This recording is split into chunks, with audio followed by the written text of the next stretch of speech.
Plastic surgery? Little plastic surgery over the weekend, yeah. You know, this male modeling career that I'm trying to get off the ground. Turns out I didn't have a nose for it, so I had to go and we had to go and get that worked on. Yeah. Well, little bandaged up for the next couple of weeks.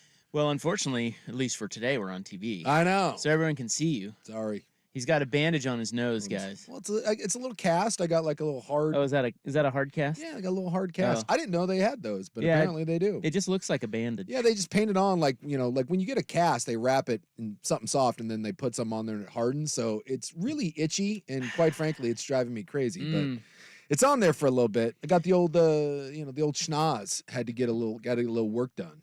So. Wait, you really had plastic surgery?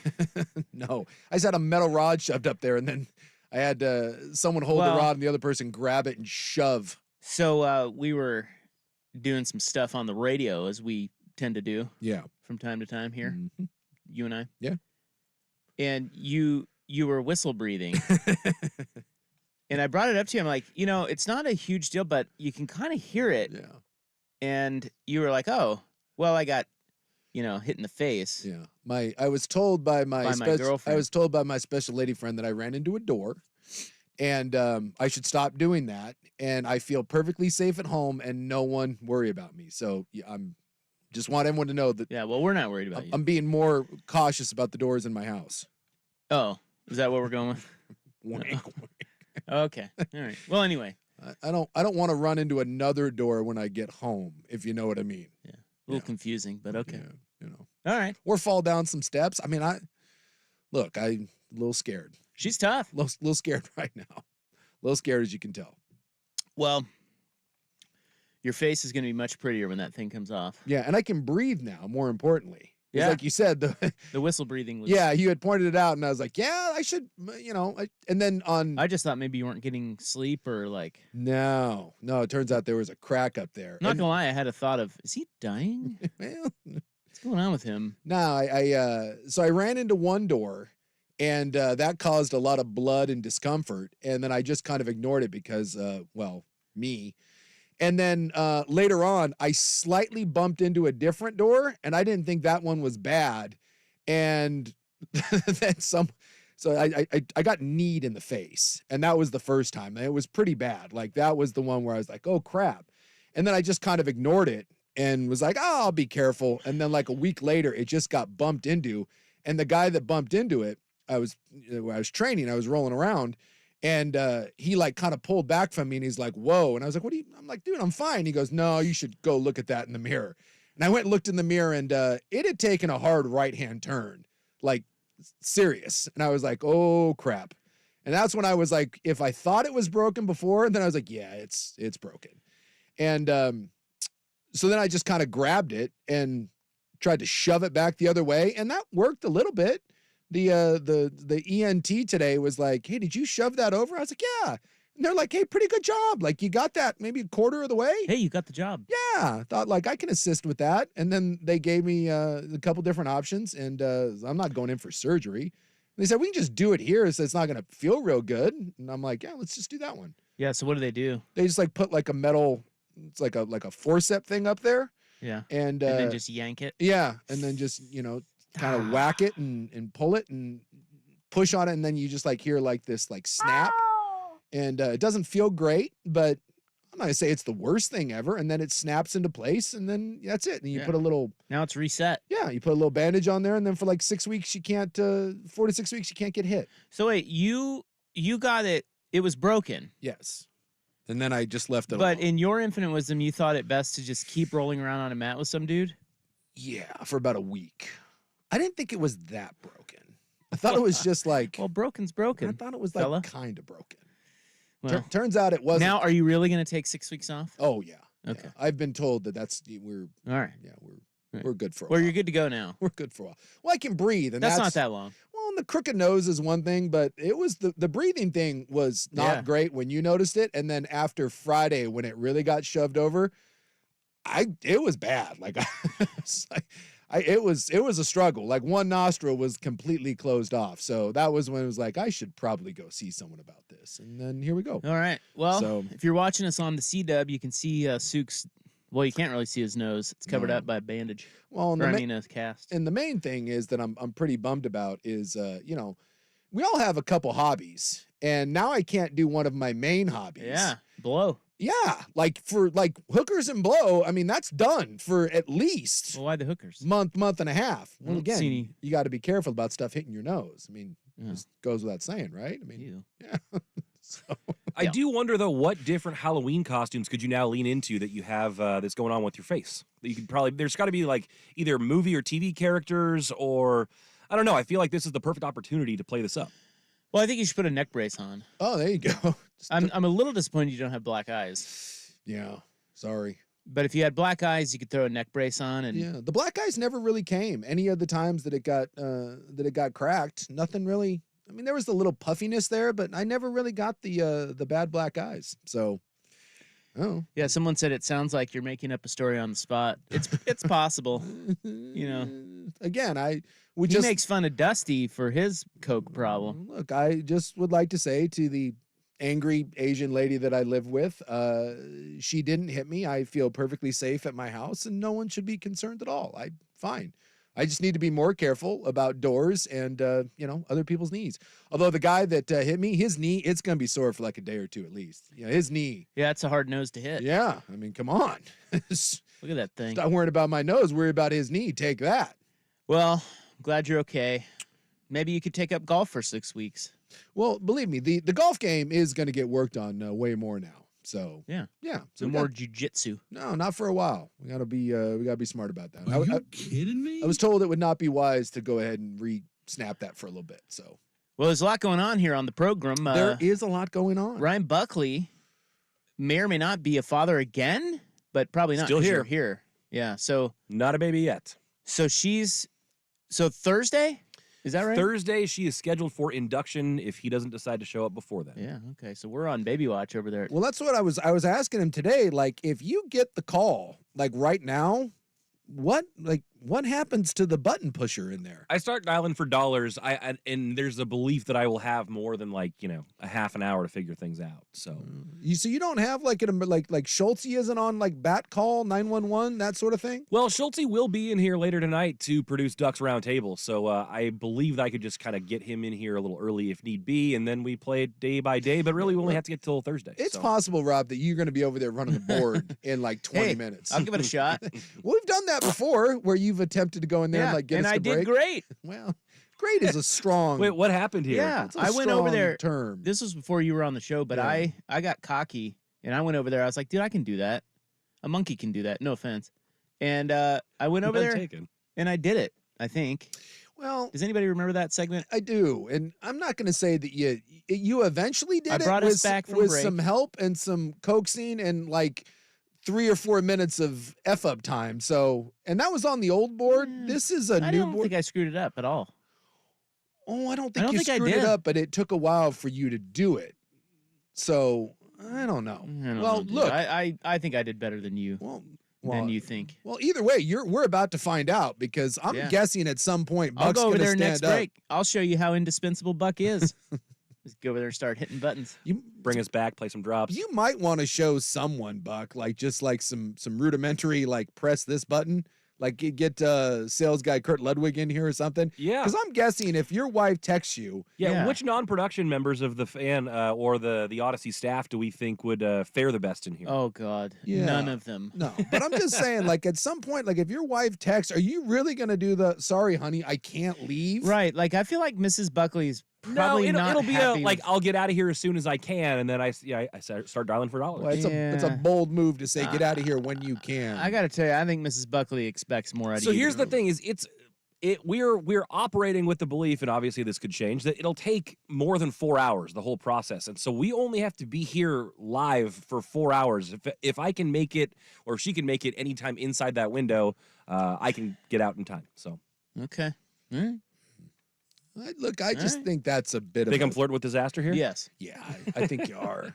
I just want you to know that the decision that you're about to make over the next 72 hours will reverberate in history from the echoes of the ancient stones, Buck. And I'm not certain that you want those stones to whisper, I'll get out of here when I can. I'm starting to feel like you're manifesting this whole thing now. Look, I don't want you to fall down a flight of steps or run into a door like I did. I'm just saying, it's a bold move. It's a bold move to drop. I'm going into labor. I will get out of here when I can. I have to press some buttons. We just had a lot of notice last time, like contractions start, and then you pack. I mean, it's a process, or at least it was the last time around. So again, I'm not certain if you're familiar with the way babies work. They do whatever they want. They kind of call the shots. Yeah, I'm not real certain that there's just a standard playbook.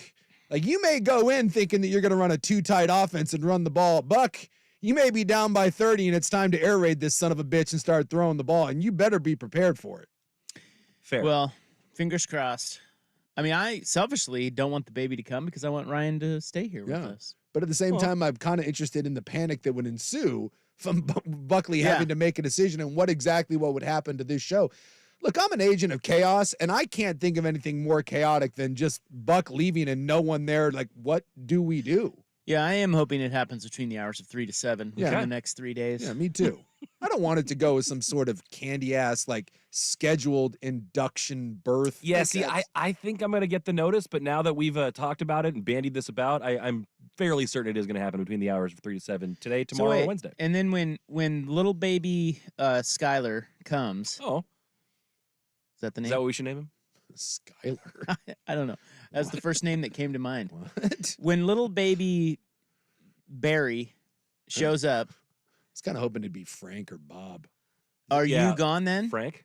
You're gone for... For like ever. Yeah.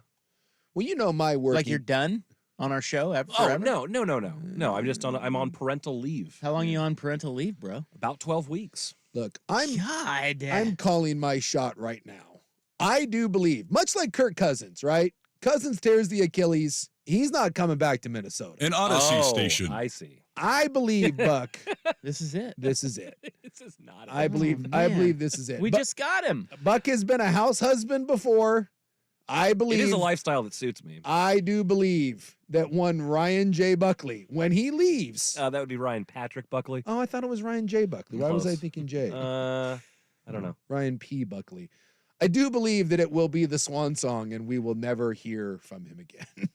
It's my opinion. I'd bet on that. Yeah. I mean, I wish I had that luxury, but I'm pretty sure I'll be seeing you guys in Well, you have January. a rich family. Yeah, you do have that luxury. We'll see about that, Buck. I don't think they're going to pay for me to be a kept husband. Well, apparently someone's paying you to be a kept husband for 12 weeks. Right? It's right. half of that's Odyssey and half of that's the state, I think. Well, let's get to going here. We got Sook with a broken nose. We got Buckley on baby watch. What the hell is happening? I don't know. Dogs I'm and actually cats here. living together, mass hysteria. I was in Vegas over the weekend. Everybody bet that I would not be here today. Not dead. I feel great, ish, and I'm here, not dead. And the attack, the onslaught that I brought to Vegas, I don't think they've ever seen something like that. You brought Vegas to its knees, if I'm not mistaken. I took them down. Vegas wasn't ready. They were not ready, and they're probably huddled right now talking about how to prevent it from happening again. Clearly. But it was fun. Broke out the nice golf polo to go down there, did you? Golf polo? Well, there's nothing better when the four fat, like, middle-aged guys in bad golf polos on their way down to Vegas. Vegas isn't ready for us. Yeah, Steve. Vegas has never seen the likes of you. Hey, I have one celebrity note. Yeah. From Vegas. So as you know, my wife and I, we are P1s of the Wynn. We love the Wynn. They do a great job there, and we always stay there. There was one celebrity sighting in the sports book of the Wynn. He and I are basically best buds now. Yeah. We were separated by a velvet rope.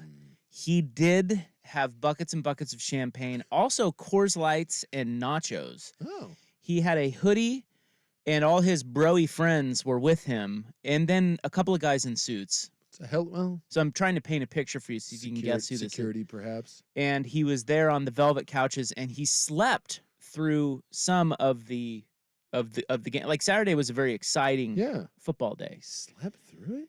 Yeah, he looked pretty rough. Huh. Did you have like a... He is a sportsman. Was it Conor McGregor? No, that's a good guess. Yeah. But he wouldn't be he's wearing a little hoodie. too big. He'd be Former fancy. sportsman or current sportsman? Current sportsman. Okay. Really, really, really rich. As a matter of fact, I was telling my wife about him. She's like, who's that? Phil Mickelson? Close, very close. You're right there. Huh? I Dustin am Johnson. talking. Nope, even closer. Very broy. I mean, Bryson DeChambeau. even broy. Koepka. Brooks Nice. Koepka. Yeah. And I tell you what, if you paint a picture in your head of what Brooks Koepka looks like at the Wynn Sportsbook with his buddies, Yeah, it's you would paint it exactly as it looked. some Coors Light, some nachos, and buckets of champagne. Tasty, Brooks. All right, let's get going here. We've got poll questions. Big weekend for Oregon. Then we'll get into our college football Saturday scissorp. How about that? Coming up next on The Fan. The home of Dirt and Spray.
Friday on X at 1080 The Fan, we asked you who is going down this weekend, and we had Oklahoma, Kansas, Oregon State, Arizona, Oregon at Utah, or Seahawks versus Browns. Most people thought Oregon.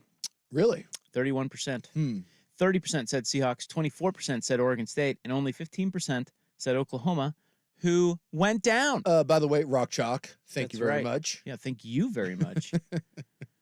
That was a hell of a game. Yeah, In fact, it was. I couldn't watch the end of the Oregon game. I was glued to the You mean the beginning of the Oregon beginning of the Oregon game. Yeah, I was glued to the Texas-Oklahoma game. I mean, that thing You was... mean Kansas, Oklahoma. God, You're doing great. I can't speak. You're doing great. It's just a Monday. You got a lot of week left. The Kansas and Oklahoma game was just riveting. I couldn't take my eyes off of it. Really good ball game. I was just kind of sitting there thinking to myself, is this really going to happen? And they kept showing all the times. The last time Texas, or God, why I keep saying Texas?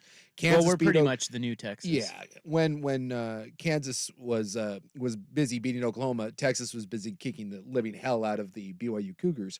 But they just kept showing all the different things. The amount of time it's been since Kansas has had a win like this, and then they stormed the field. I mean, that really is a game. That's a game that can define an entire program.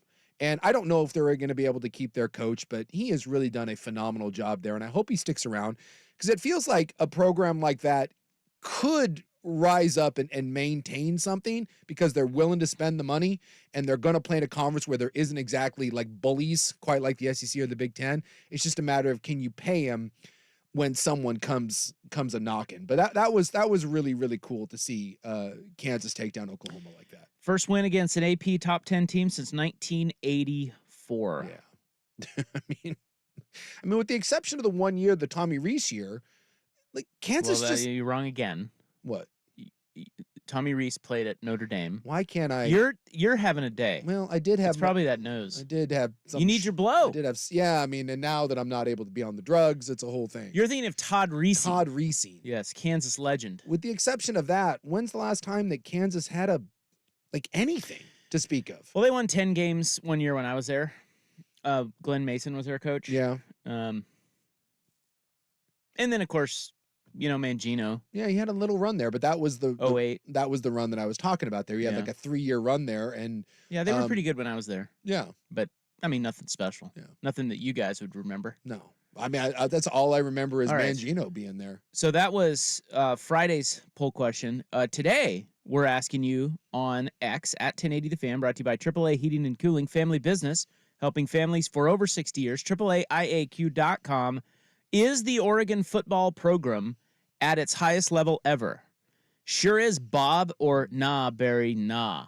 I'm not, only two options. I am not ready to go there yet. Okay. I'm going to say nah. But I will say this. Say it. They are looking as good as anyone in the country. I mean, I don't know what to make of Michigan, because Michigan hasn't played anybody. And I mean nobody. And then you look around at the rest of the top handful of teams in the country, and they lost to Washington, but Washington hasn't looked very good since. In fact, you can make the argument that Washington is lucky to win one of, if not both of their games since they played Oregon, and Oregon just looks like a bully on both sides of the ball. And we said this going into the game down in Rice-Eccles, that this is not a Utah team that should be, considered to be elite. Far from it. There's just too many injuries, but that's not an easy place to go and play.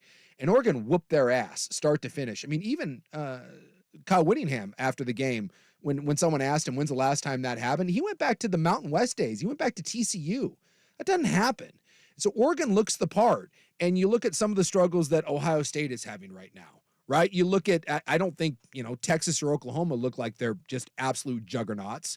So you start looking around the country, and Washington is a top team. And I think most people believe that if they played right now, I think Oregon would be the favorite in that game, especially on a neutral field. So you start asking the question, why not Oregon? But this is a team that's played for 2 national championships before. So I can't say that at this point in the season, this is the best they've ever been. But the way they're constructed, the way Bo Nix is playing, but more importantly, the way their offense and defensive lines are playing, it's starting to feel a little bit different than maybe some of those past incarnations. Yeah, this is one of those where the verbiage is important. Yeah. And you say best they've ever been. That's it's semantics, but not necessarily saying that this team is the best they've ever had. That's why I worded it the way I did, which is the Oregon football program at its highest level ever? Yeah. At the highest level ever. They are certainly recruiting at their highest level ever. Yes. They have not achieved yet the highest achievements, because you said, playing for 2 National championships would be the highest level that they've gotten to, but that doesn't mean that they aren't overall at their highest level ever. It's sort of a how you interpret it type of thing. Yeah. Um, And they lost 2 weeks ago and couldn't close out a game. well, I think this, if you just think about the last, and this could very easily be the reason why you would say, nah, they're not at their highest level ever. Because they lost these last 2 games to Washington, and they lost to the way they lost to Oregon State. Yeah. Those 3 games, if you just think about how close those 3 games were to victories, had they won those games, and they didn't, which could be the reason why you vote one way or the other. I'm just saying, it is really close to us raving about how special this is, right? Because if they beat Washington last year, then how does the season turn out? And I'm if they're undefeated right now, then and you're talking about 2 plays or 2 decisions, and an unfortunate, untimely injury to Bo Nix, like little tiny things, and that could be completely flipped. And then what are we saying? I just think, in terms of I've said this before, not worth going back into here, but I think overarching with coaching, talent level, moving to the Big Ten, I think is a big thing. Financial, everything, I think all encompassing, it is at its highest level ever. I don't know if this team would beat either of those national championship teams, but I think it'd be a hell of a fight. Sure. Well, like I said, the balance that exists here seems to be pretty unique. I'd have to really nitpick something in order to find a weakness. And the secondary, that's where I'm going with this. Right? We've seen some teams. Texas Tech was able to throw the ball a little bit. A lot of that was scrambling with their quarterback. They weren't able to high point many balls. Washington State threw the ball on him, and Washington threw the ball on him. So if I want to nitpick, I don't think the back half of the defense, I don't think there's a lot of big-time NFL players.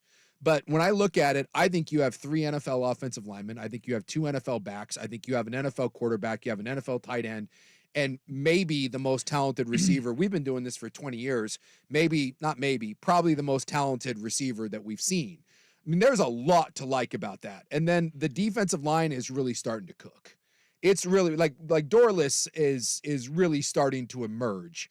Now, is he an Olshansky or a Haloti Nata? No, I don't think he's there. But when I look at the linebackers and I look at the secondary, I think that to me, if they are going to lose, or if you're going to find what's going to be their Achilles heel, I think we've already seen it, and that's the back half. But there's no such thing as a perfect team.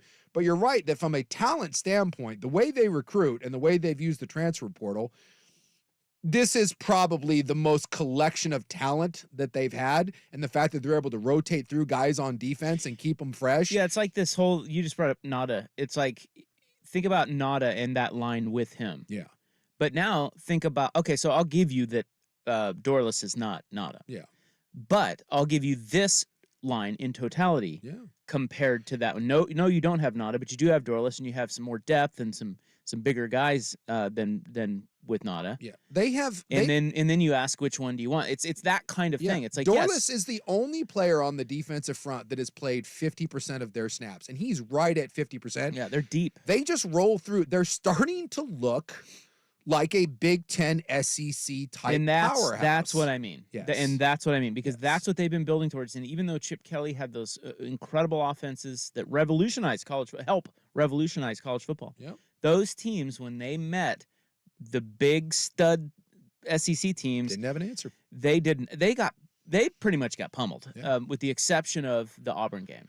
I mean, LSU kicked their ass. I mean, you saw Georgia last year. Of course, that's the Lanning era. That's this era. Yeah. But I just mean, they haven't been great in those games. They're just a lot better now than they were last year. That team was not great in those games at all. And like that was it was glaring. It was not I don't think it's a like physical and workmanlike program like it is now, and that's exactly what was missing. Yeah. So that adds into this question as well. So I think you better get Dan Lanning now. And Washington has, to their credit, gotten him twice, and so has Oregon State. But I think you better get him right now because he's building the power. They got another kid today, and we knew that he was coming because we have an insider here because that's right. what we do. Andrew Nemec, who said this was going to happen, but Elijah Rushing is the number 2 pass rusher in the country. He's a 5-star kid. He chose Oregon. 2 5-star edge guys have committed in the last 2.5 weeks.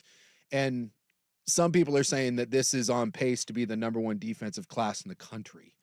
I mean, they're number six overall class in the country now. They've got 5 pass rushers already, 2 5-stars and 3 4-stars. Dude, it's I'm telling you, get him now. It's starting to roll, and you may not be able to get him right now. Like I said, proofs in the pudding. Well, Washington has. Washington did. That's what I'm saying. Proofs in the pudding. Washington beat them, and I'm not going to say that Oregon's better than Washington. I've had some people like on the Vancouver text I think line they're a better team that have tried to get me to say that, and I won't because Washington beat them. I got your back, text line. But if you asked me right now, on a neutral field, who wins that game? Well, you're saying the same thing. I'm picking Oregon. We're saying the same thing. Yes. I mean, if you're picking Oregon, that means you think they're probably better. But yes, I get it. Nobody wants to admit that Oregon's better than Washington because you want to try to be fair to Washington. The reality is, I think even Washington fan knows Oregon is better than Washington. Look, they lost the game. And I think you could certainly say since they played, Oregon has been the better team. Oh, well, of course. Something's going down. Something's not right there. Something's up. I mean, they almost lost to Stanford and Arizona State. They didn't almost lose to Stanford, but they almost lost to Arizona State. Stanford was a little. It was 1-score games. I mean, come on. Stanford dude dropped a 4th down that would have been a first down to keep the drive going. They 30, weren't almost there. But it was like 33, 30, 32, 35, something like that when he dropped that ball. Dude. And, that was like, whoa. Oregon looks good, though. And I think that, and again, I think we need to calm down about getting over our skis about the Utah win. Yeah. Much like the Utah win over USC.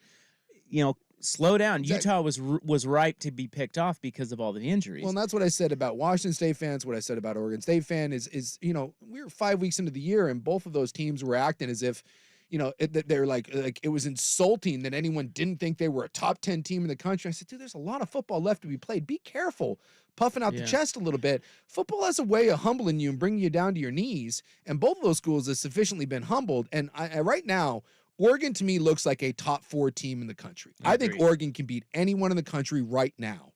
But that is right now, and that doesn't mean jack squat because, we've seen this time and time again throughout the country and certainly in the Pac-12 when you're just cruising along, minding your own business, and you end up at a place like Arizona or a team like Cal or a team like Stanford or something happens in the Civil War, and next thing you know, you're staring up and saying, what the hell just happened? What happened was you lost that game. And Oregon doesn't have any more gimmies. There's no more mulligans. You've already had yours against Washington. So, yes, the schedule lays out really nice before you. But be careful looking at your schedule and saying, well, there's no one that's going to test us. Because if the football gods have anything to say about it, you're going to have one of those games like Washington's had the last couple of weeks. Texas Tech might have been that game. I think they'll be tested this weekend. It's possible. I mean, they play Cal. Yeah. Look, it's not easy. They're only just now getting into the meat of their schedule. But so far in this race, Utah has obviously had some bad things happen to them, which has dropped them down a peg. USC has dropped themselves down a peg. Oregon State has dropped themselves down a peg. The only 2 teams still sitting there, although USC still only has 1 league loss. Yeah. The's the thing. They're still in this. They just look like such They a just fraud. don't look great, right? No. Like you feel confident with Washington and Oregon playing them. But there's 2 teams that have risen above so far. Yeah. And again, like you said, it's just so far. Yeah. And those 2 teams are clearly Oregon and Washington. You give Washington all the credit in the world. They beat Oregon, but I think we all believe that come December, and that's only a month away. I wouldn't bet against the Ducks. Those 2 teams may be playing again, and Oregon's going to be favored. Yep. All right, there's the poll question. AAA Heating and Cooling, family business helping families for over 60 years. AAAIAQ.com. It is on X at 1080 The Fan. So far, 53% agree with you. The question is the Oregon football program at its highest level ever? 53% say nah, Barry, nah. And then 47% say sure is, Bob. Vote on X. We'll come back and talk about the rest of the college football Saturday in our college football Saturday scissor. Here's Buck. Now.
To think that the college football season really only just now begins. Yeah. As teams start jockeying for position here. It's crazy to think about when you look at the number one team in the country. Like, they've played nobody. Who's that? Michigan? Michigan. I thought Georgia was number one. Well, Georgia might technically still be number one, but most people believe that Michigan is the best team in the country right now. And Michigan has literally played no one and will play no one for a couple more weeks. Well, the beauty of it is the first college football playoff rankings come out tomorrow. Yeah. Did you know that? And maybe Georgia will be on top simply because, again, Michigan hasn't played anyone. I think Dave, when Bartu was on, and this was even, I think, pre-Penn State, after having beaten Penn State and Wisconsin, he was saying that the committee will, because he accurately predicts the committee behavior. Yeah, he knows their behavior. He's like, dude, it's so easy to follow, how they're going to think. And he said Ohio State would be number one. Yeah. So it's possible that Ohio State now that, because that's a good win at Wisconsin and then, Sure. of course, beating Penn State. So right now, Georgia's 1 with 48 votes. Yeah, I bet they're 2. Michigan's 2, Ohio State 3, Florida State, Washington. See, Florida State, I bet it goes Ohio State 1, Mhm. Georgia 2, Florida State 3, maybe Michigan 4. Yeah. But maybe Washington may get, Washington may be up there. Washington's sitting there 8-0 too, Yeah. and they're going to have that Better win. They're a better win over Oregon. Yeah, and then Oregon and Texas will be poised to pounce, sitting back there waiting for those undefeateds to lose. But look at this. Michigan so far has played East Carolina, UNLV, Bowling Green, Rutgers, Nebraska, Minnesota, Indiana, Michigan State. And now they got Purdue, and then they'll go at Penn State. Which, having watched Penn State's offense, unless Penn State beats them, 7-3, they're not winning that, and then they're at Maryland and then Ohio State. So, we'll find out. We'll see what happens. You got to beat Ohio State. You got to win the Big Ten championship game. Yep. So they'll have some games. And Georgia's got Missouri, who looks pretty good this year. They're a 1-loss team, so that's coming up this week. Because Georgia. Well, look, I was happy to watch them kick the crap out of Florida because I bet on them. Yes, you did. But they don't look the same. They're awesome. I was about to go the other way. I just think that. You think Georgia looks like they have in years past? No, I don't think that they look. Well, they're pretty damn good. I don't think they look like these last 2 years, but I also think that they sleepwalk. And Sure. And when they play an opponent that has their attention, they dominate them. Yeah, well, and that's what they did to Florida. Yeah, That's what they did to Kentucky. Yeah, Kentucky and Florida were like, oh, there's going to be a challenge, and they've wiped the floor. And with look both no of them. further than Oregon at the start of last year, Yeah. who had their attention. Like you win back-to-back titles. You're that good. It's like some of these games. I think who was it? They beat 27-20 or something. Auburn. Yeah, it was Auburn. South Carolina had them down in the second half. But they know it doesn't matter. Just win. Yeah. And so they're scary. It's like I hate to think about the prospect of them winning a third straight championship, but it's really hard to do, and it doesn't appear to be the same team. But you're right in that if you think that Georgia lacks talent, you're fooling yourself. It's just, again, championship hangovers, and the offense isn't quite what it was, and you lose that many guys to the defense, 2-3 years in a row. It's hard to reload. So, I just think this is a year, whether it's Oregon, whether it's Washington, whoever gets in from the Pac-12, and hopefully someone from the Pac-12 gets in. I just think they have a real chance, especially if it's Oregon, the way they're constructed up front. I think Oregon, more so than Washington, I think they can go toe-to-toe with Michigan and Georgia and certainly Ohio State. all right, let's come back and talk about Oregon State losing that game at Arizona. And what was that at the end of the half? I'm not going to say it's Mario Cristobal level bad because, what Cristobal did, you just take a knee and you win. But it is one of the more perplexing things I've ever seen. And his reason for running it, I don't know if you saw that. I haven't seen what he said about it. That's just as perplexing. Well, we'll get to that next. It's 3:46 on the Fan. It's the Vancouver Ford text line. Plenty of time to talk sports today. One number does it all. 503-8646-FAN. For contests and text in your favorite fan hosts about today's hot topics. Brought to you by Vancouver Ford. Your dollar goes further at Vancouver Ford. They treat you right before, during, and after the sale. Visit VancouverFord.com. The Vancouver Ford text line. 503-864-6326. That's 503-864-6FAN. Texting privacy policy and terms and conditions posted at textplan.us. Texting exit enrolls for recurring automated text marketing messages. Message and data rates may apply or play. Stop, opt out. Billy, your gas light's on. We need to fill up. No way. Gas around here is too expensive. Billy, don't drive all over searching for the lowest gas prices. Do what I do and use Upside. Upside? Do you live under a rock, Billy? Upside is the hottest cashback app out there. It's free to download, and you get real cash back for every gallon of gas you buy. I use it all the time, and I've already made around $200. You can make that kind of cash back just for buying gas? Yes, I'm looking at the Upside app now, and there's a gas station at the next exit offering 25 cents per gallon cash back. Okay, I'm stopping to download Upside and fill up my tank. Earn cash back every time you buy gas. Text EXIT to 200-300 for an exclusive link to download the free Upside app and get an extra 25 cents per gallon bonus on your first tank. Cash out anytime right to your bank, PayPal, or a gift card for Amazon and other brands. Just text EXIT to 200-300 to download the free Upside app and get an extra 25 cents per gallon bonus. Text the word EXIT to 200-300. Text EXIT to 200-300. There's no need to suffer in silence with erectile dysfunction. Multnomah Medical Clinic is here to help. Multnomah Medical Clinic is the first clinic in the area using a pain-free, pill-free, and non-surgical solution. Say goodbye to your ED problems and regain confidence in the bedroom with Multnomah Medical Clinic. Don't wait any longer. Reinvigorate your intimacy today. Stop treating the symptoms and start fixing the problem. Give us a call or visit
We'll get to NFL Week 8 wellness retreat just coming up. Big trade, too. That was not a little...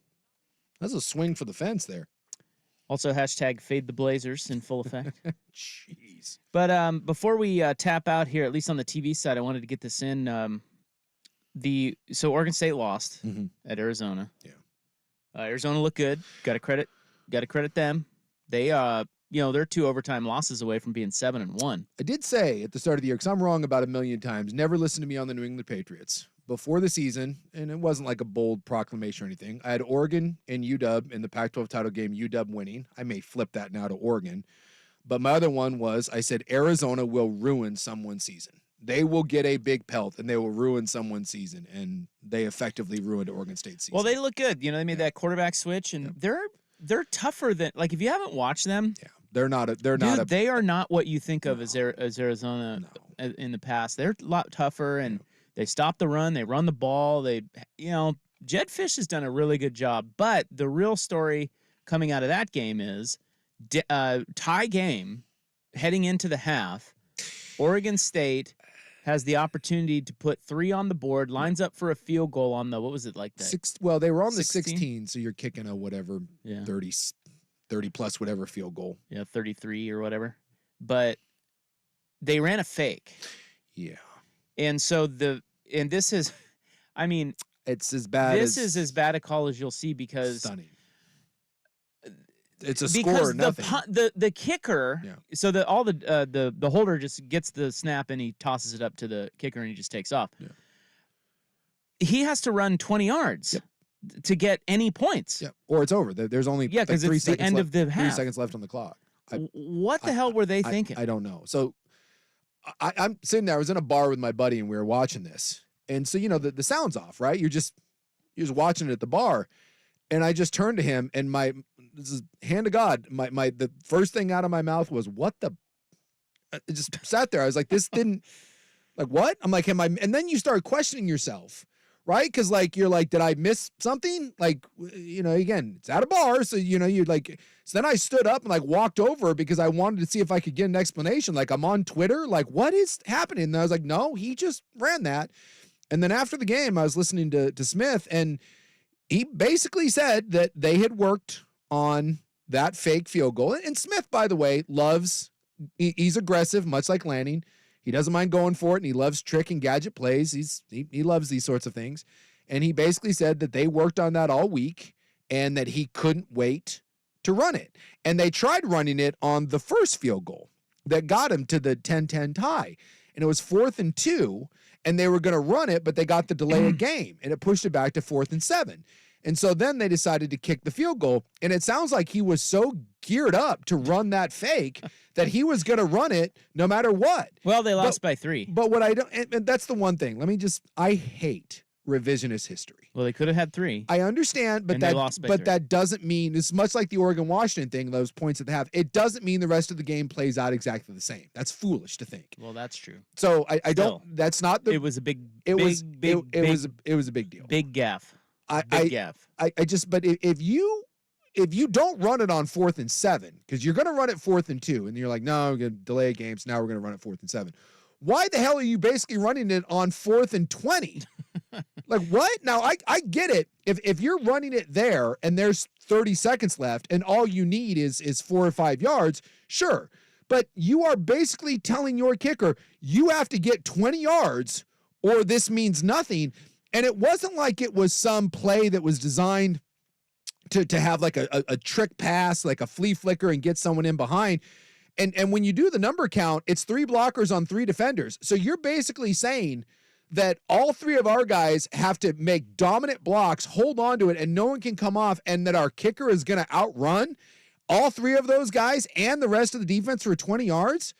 It is one of the more stunning decisions that I've ever seen. It's not Mario Cristobal.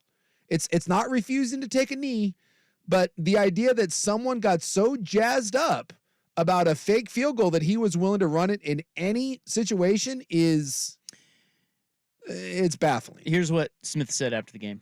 Ultra aggression, and that starts with me, and it shouldn't have been. We put the fake in. We actually had it called when we took the delay earlier on the fake field goal, and once we took the delay, backed it up and kicked it, and then ultra aggression, I don't exactly remember, but asking Atticus to score from 20 yards out.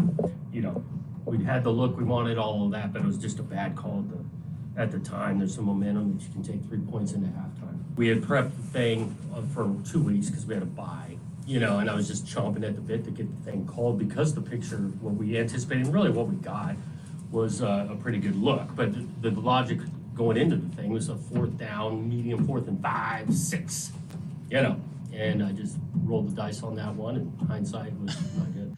Wow. Well, at least he's honest. But my God, what a brain fart. I just it was that's crazy. It was shocking. It was shocking. The thing, and you're right about how you never know how the rest of the game's going to play out. Because But it changes based on score. It changes what you do. But dude, there's something to leaving points on the field at the end of the half. Yeah. Right? Like that's where the one with Lanning in the Washington game came in. It's like that was the worst one to everyone because that's the end of the half. Like you are either going to have 3 more points or not, and it's over. It all ends right there. So yes, to your point, the game plays out differently in the second half. I mean, there's no guarantee that the game plays the same in the second half, but there is a guarantee that the last few seconds of the half is going to tick off where you either get the points or you don't. It is that simple. And if you may say, well, I want 7, not 3, but man, college coaches, and I get being aggressive. I love aggressive football coaches, but there is a difference between being aggressive and just being dumb or being overly aggressive. And one of them is at the end of the half when you clearly have 3. I know it sucks. You wanted to get 7. Take the 3. No one will ever complain about just taking 3 as you walk into the half, ever. Especially when it's 10-10 and it's a very close game and both defenses are playing well. And by the way, like I have as much problem with the clock management leading up to that field goal. Well, I can't say I have as much problem because the fake field goal is shocking. I have almost as much issue with the clock management. So you got that ball back with basically 2 minutes left, and I think there were 3 plays where you let close to 30 seconds run off the clock. Like, what? Are we not familiar with 2-minute drills? Are we not familiar with a hurry-up offense? That's the other one that I don't fully understand is like it just the last 2 minutes of that half were they were a clinic in how to botch a very close game. And you just hope that when a situation like that goes that way, that you're able to overcome it. And in this case, you weren't. And I said, I will never say that cost someone a game because I hate that logic that the game stays the same. But situational football matters in close games. And we talk about this all the time, that the final couple minutes of a half and the first couple minutes coming out of the half can be such a huge momentum swing for you. Yep. And to botch the final 2 minutes the way you did, to put yourself in that bad situation, and then to not take the sure 3 points and really not even give yourself a chance at anything there, if this season ends up not being what you hoped it would be, and maybe they lose 2 more times and it doesn't matter. But this will be one that you go back and circle and say, we let this one get away and we didn't have to. To me, sometimes settling for a field goal is okay. Yeah. And I feel like we're going a little far on the aggressive side of we're not going to take that. Look, that's 3 points, man. Yeah, Take it. I get it. At least if you're playing a team that's going up and down the field on you, I understand that. I still don't. With Oregon Washington at the end of the half, points. Dave Bartu said it best last week. He said the numbers bear this out. He laid it all out for us, and he said the reality is, especially in college, but it's true in the NFL too. You get some of these guys making boneheaded decisions. Points. You let the other take the points every chance you get, and let the other coach make the mistakes to lose the game because. It happened in the Kansas game. I don't know how much of that game you watched. I watched a lot of it. Lance Leipold, he was chasing 2-point conversions the whole game. Yeah. And I kept saying to the guy sitting next to me, I was like, man, that is going to come back to bite them. Luckily, on 4th and 6, they pull off a 37-yard completion, kick the field goal, and win the game. He was overly, in my opinion, he was overly aggressive in chasing the 2-point conversion. And gave him a chance at the very end to do something. Well, if he had just kicked every time, that's really conservative and maybe frustrating, but if you take the point every time, they wouldn't have been in that position. No, because I thought at the end of that, because they ended up being by 5, they missed the last 2-point conversion. I was like, oh, great, here it comes. Oklahoma's going to go down and he score. missed it again. Yeah, at the end. He missed it again. Again at the end. I just, at least if you're playing, and again, I'm not defending it, but I can understand the logic of when you're playing, when you're Oregon and landing at the end of that half, you have not stopped Penix at all. He's just going up and down the field on you, and the idea of, I got to get ahead of this because this thing's going to be a ping pong match. But when it's 10-10 and your defense is playing fine, that's, to me, is inexcusable. So like there has to be a sense of feel. So if you think you're going to be in a shootout, maybe I can understand the idea of trying to trade sevens for threes. 10-10, I won't understand Well, and that. it's more the play call on that one. Yes, It's like, but either way, no matter what, just that's baffling to me. A fake from the 16-yard line, what the hell? And then having your excuse be, and I guess it's not an excuse. Like sometimes it's just what happens. Someone's like, "Oh, you're making an excuse." No, I'm telling you what happened. make an excuse for what? Well, like he didn't even make an excuse. Well, that's what I'm saying, because some people will say that's an excuse. Smith just said that I screwed it up. Yeah, sometimes it's not an excuse. Sometimes it's just saying what happened. And this is what I'm pointing at. Smith didn't make an excuse. He just said what happened. But the idea that what happened was you were chomping at the bit to run it no matter what, That's wild. that is fascinating to me. Guess what, dude? You're going to get a look when it's better off later in the season. Right. You'll have a chance to use that play. Here's the thing, like if you're pulling a real Fight Club sort of thing and you're like, you know what I'm going to do? I'm going to fight the next guy I see.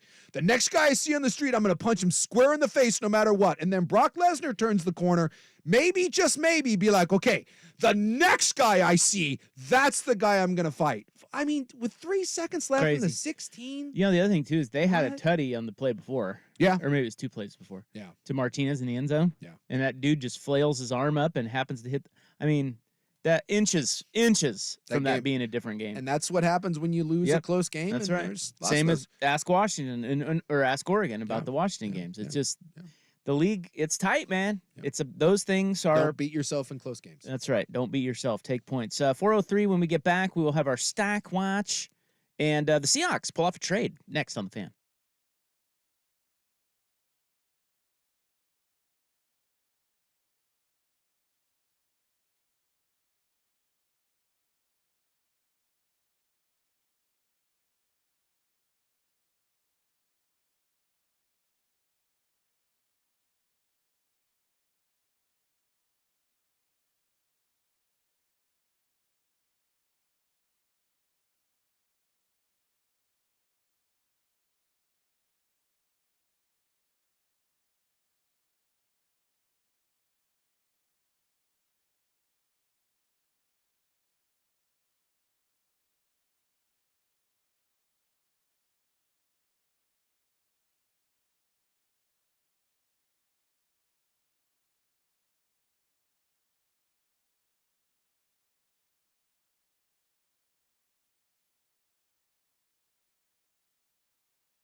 Cool Hot Sports Talk. You know the routine. It's Monday. Sports.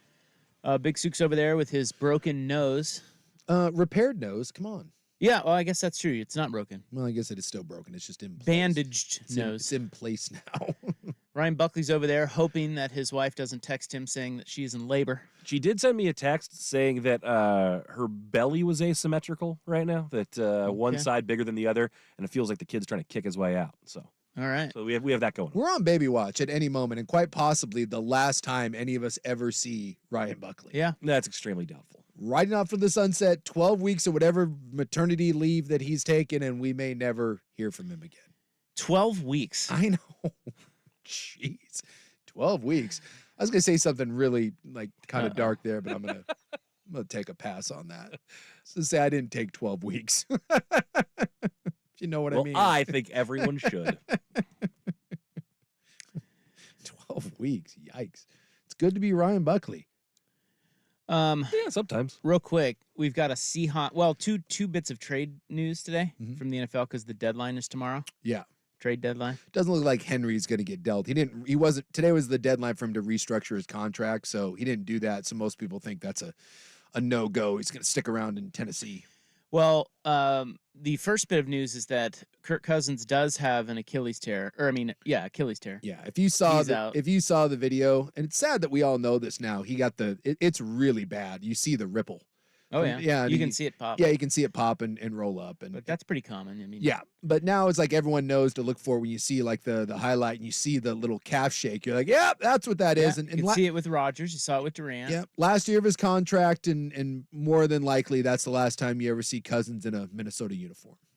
Yeah, so they're the rumor today is that the Vikings are close to getting Jameis Winston. Yeah. In a trade with the Saints. Yeah, all you got now is Jaren Hall, the rookie out of BYU, and don't look now, but Minnesota actually, they look all right. I don't know if they certainly do need to make a trade for a quarterback, right? It's like you can't go with Jaren Hall. You can't go with Jaren Hall, but at the same time, I mean, maybe get Tyrod Taylor.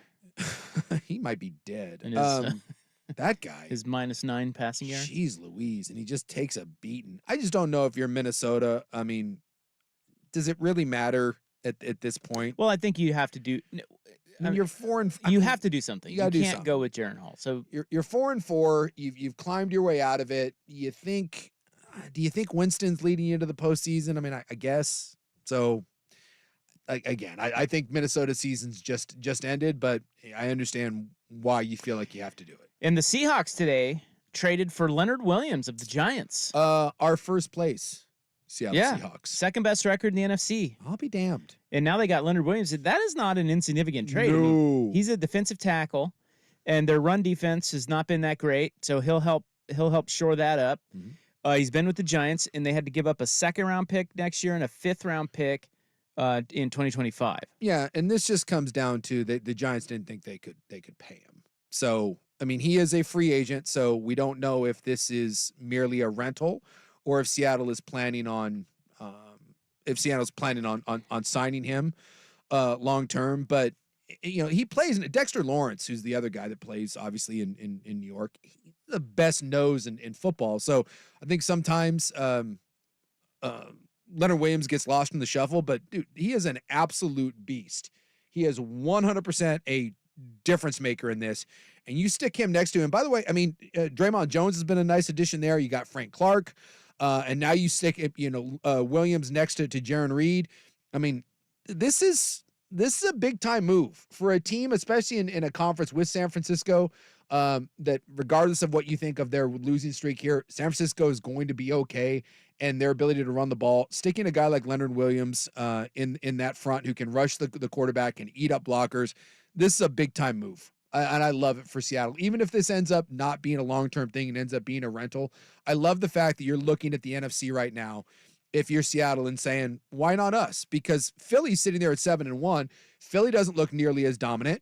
And then you look at the rest of them, the Lions and the Cowboys, the Falcons. You look at San Francisco that's on a bit of a slide, and you're sitting there if you're Seattle and saying, why not us?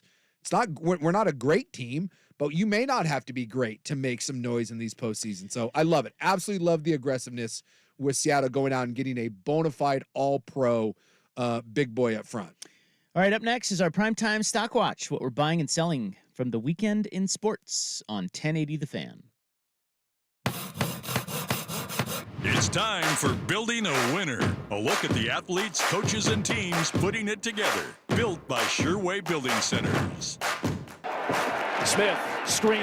Jackson Smith and J-Ball looking for the lead and redemption for the Seahawk offense. Touchdown, Seahawks lead. Redemption, thanks to PJ Walker. Yeah. Throwing a pick there. Yeah, been running the ball. Let's let PJ Walker sling it around. PJ Walker, guys like PJ Walker will always remind you that they are PJ Walker. Yes. In crucial moments, it really is. It's the difference between starters and backups, elite and starters, and PJ Walker. That's an absolute killer. Just a killer.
like really intelligent.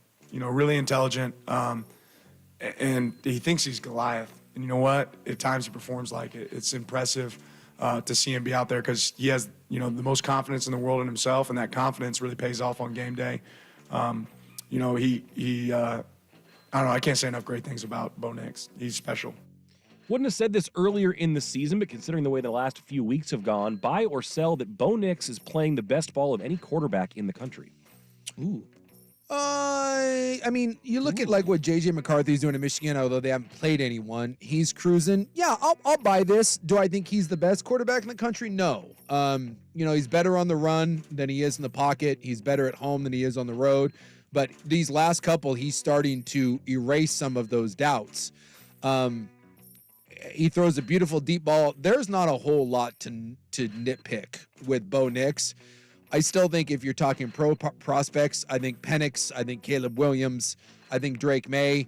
But you didn't ask that. You said, is he playing the best of any quarterback in the country? And I think Caleb Williams has regressed. Mm-hmm. I think he's playing with happy feet. I think Penix was dealing with an injury there, and I know he was ill last week, but he still put up big numbers. And McCarthy hasn't played anyone. Is he playing the best? Yes. He is not the best, but he is playing the best of any quarterback, and he belongs in New York. I don't know if he'll win it, but there's not 3 or 4 better players right now in college football than Bo Nix. I want you to think about that statement. I'm laying out. From where it would have been 2 years ago when he came here? Yeah. I'm laying out so you can think about it. I did. Did you think about it? Well, because think about it, dude. Bo Nix. What popped into my head was when he came here, I remember sitting here and saying, this is a nice upgrade for Oregon, and he will be a nice bridge placeholder until you find your the next guy. Yep. And all he's done since he's come here is put up some of the best numbers we've ever seen from Oregon, put up hopefully what turns out to be a special season. I mean, the only thing that you can nitpick him is he's lost to Washington and Oregon State, and he needs to win the big one, and I don't know if that down in Utah constitutes the big one, so he does have to finish this thing off. Ultimately, he has to get Oregon to a Pac-12 title and maybe a college football playoff, but no one could have envisioned Bo Nix having the level of play. And by the way, that Washington game last year, he got hurt. He wasn't even on the field. He has outkicked the expectations by 100 yards. I think I'm going to sell it only because I feel like Penix has played better. And I feel like Nix, you could probably make the argument that, you could make the argument that Jaden Daniels has played better. Yeah. Penix leads the country in yards. Jaden Daniels leads the country in quarterback rating. But I think Nix is playing about as efficient as anybody. Yeah, he's at the very top as far as accuracy. Yeah, he's just real.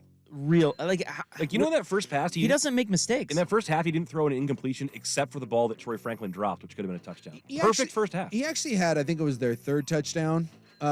They scored 3 of the first 4 possessions on touchdowns. He threw a touchdown pass to the guy that was running the rub on the rub route. Think about the guy setting the pick, right? And Nix ended up throwing a touchdown pass to him. And under pressure, by the way, he is in complete command right now of what they're doing offensively. Helps, by the way, when you run the ball for 7 yards carry, but still, they're really good. Well, let's go over to Oregon State. We played the explanation earlier, but I think we need to revisit this play further. This was right before the half down in Tucson. Sappington, the kicker. Snaps good, hold, and it's a fake! And he's brought down inside the 10. But no time. I don't get it. But no time. I don't get it. Buy or sell, including Mario Cristobal. This was the worst call of the season so far as a coach. No. Mario Cristobal could have won a game simply by taking knees. Here's what I will say to contend is that I think Cristobal didn't know he could kneel it Then out. you're that dumb because you can't add. It wasn't that close. I think he said he did know, though. Didn't he? I don't know. So he knew he could take a knee and just chose not to? Knees. Yes. All you have to do is take knees. I think. At least Jonathan Smith had to make a decision. Mario Cristobal did not. You eliminate the Mario Cristobal decision, that's going to be high on my list. I was debating whether I most. should say the worst decision in the Pac-12 this season. Then is it the worst decision in the Pac-12? Yes. Well, what's close to that? There's not. In the Pac-12. There can't be is. one. I think it's actually an interesting question to ask if it's worse than what Cristobal did, because it is really, really, really like what Cristobal did is just it's almost inexcusable. So is this. Like that is one is almost inexcusable and one is inexcusable. One That's is the like difference. a major brain fart, like Cristobal, like dude, what? But the Smith one is just dumb. Yeah, Like text line saying Cristobal said he knew. Yeah, I thought he did. He said he knew. I guess I didn't realize He's, that. You know how Then he you're a is. moron. See, I think that one is just stubborn football guy, whereas Smith, that's just dumb. It's like creatively dumb. Really, really, really dumb. Like for a really smart coach, that was the most out of character thing for Smith to call that play. Really, really bad. You want your kicker to run 20 yards off tackle. It's just really. I think it's close. I really do. I didn't believe it with my own because I didn't see the Cristobal one live. I had to go back and watch that. I witnessed the Jonathan Smith one. Had to get up from my seat at the bar, walk over to the television to make sure that I wasn't missing something. That I was like, no, did I just because you didn't have the sound on?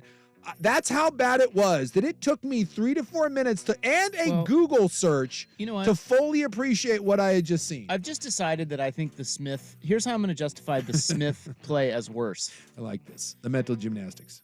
Because at the end of the half, you were virtually guaranteed 3 points. Yes. And so then you run the dumbest play imaginable to give yourself nothing, and you lost by, shockingly, 3 points. Yes. I still think on the Cristobal play, look, that was a gaffe of all gaffes. Really, really, really stubborn. However, you also don't expect the guy to fumble it. True. The other team to pick it up, and then give up 70 yards in 2 plays? Yeah. And the play call that Smith indicates you do believe your kicker is going to run it in from 26 yards out. Exactly. So I'm going to go ahead and actually say the Jonathan Smith call is worse. It's a bold take. It's a bold, Well, bold I hot have take. courage. You do have courage. I don't have that courage. Well, let's stay in the Pacific Northwest and hear from Kalen DeBoer on why his team has looked so questionable recently. I think a lot of it has to do with getting some of our guys, getting the right guys out there and playing together. There is a little bit of a rhythm and, being in sync and stuff like that. And so,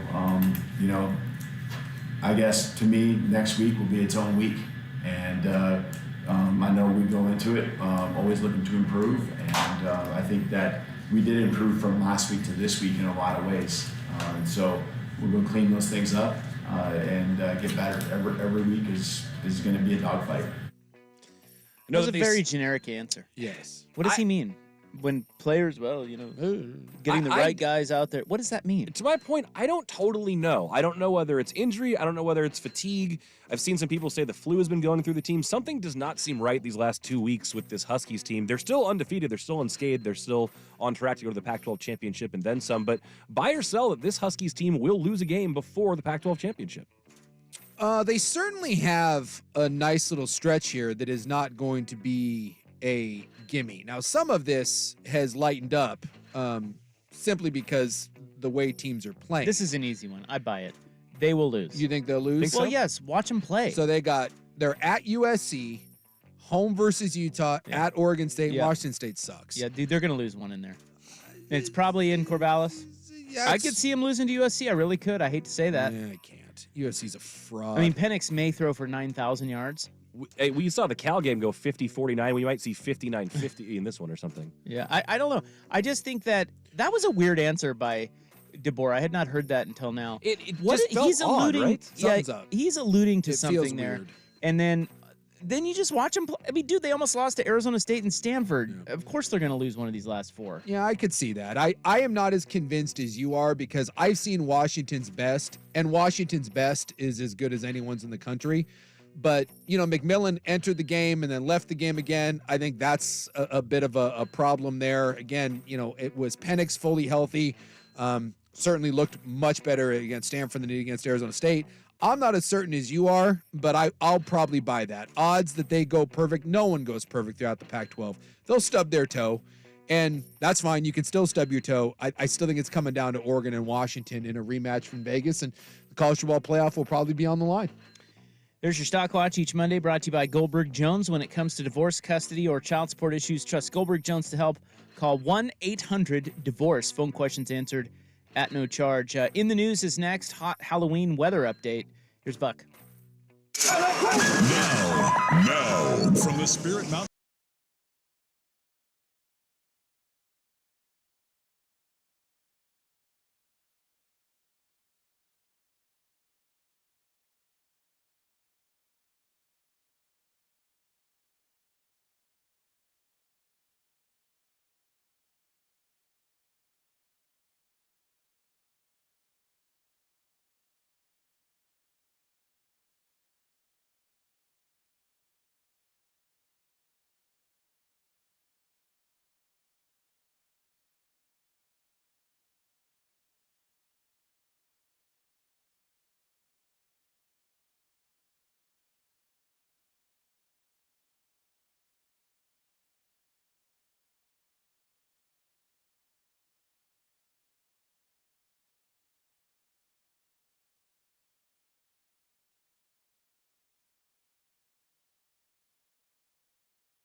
Right now it is October 30, 2023. Time for In the News.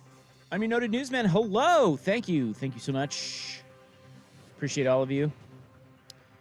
Thank you for winning me multiple news awards. As far as you know. They hang in my house right next to the portrait of me. But is it a painting? Yes. I could see that. Painted by George W. Bush. Oh. Are you an immigrant too? I'm a centaur. Oil painting? Acrylic? Well, if you have a painting of yourself up in your house, what does that say about you? Carmelo Anthony? Does he have a painting of himself? Yeah, centaur. Oh, that's that word. Okay, I do kind of remember that. No, Cliff Kingsbury says all you need to know. Cliff Kingsbury just has nothing in his house other than a big painting of a lion, like with a crown on it. Because he's a Leo. Which also says something. I didn't think Kingsbury was going to be a horoscope guy. He's not. That's just He's one of not. those. That's one of those douchey things where everyone. It's the same guy on Instagram. Sounds good with the ladies. That like posts quotes about being like an alpha male, and then there's the photo of a lion. And again, it's just Steve. All right, Steve. Cool, bud. Today is National Candy Corn Day. I would imagine that has something to do with being this close to Halloween. It's Devil's Night tonight, right? What does that mean? Well, Devil's Night's the night before the Hallows Eve, and then you're supposed to like go around and like cause mischief and burn everything down. And Oh, really? Okay. Yeah. Didn't know that. Yeah. I'm not a big Halloween guy, as you know. Yeah. Well, there's all kinds of weird, like, you know, the whole jack-o'-lantern thing. Have you ever know like the story behind that? No. Yeah, look up. It's a weird. Why don't you tell us? There was it's like an old. I think it's. We'll do it live. I think it's Irish, and there was a dude named like Lazy Jack, and he cons the devil twice.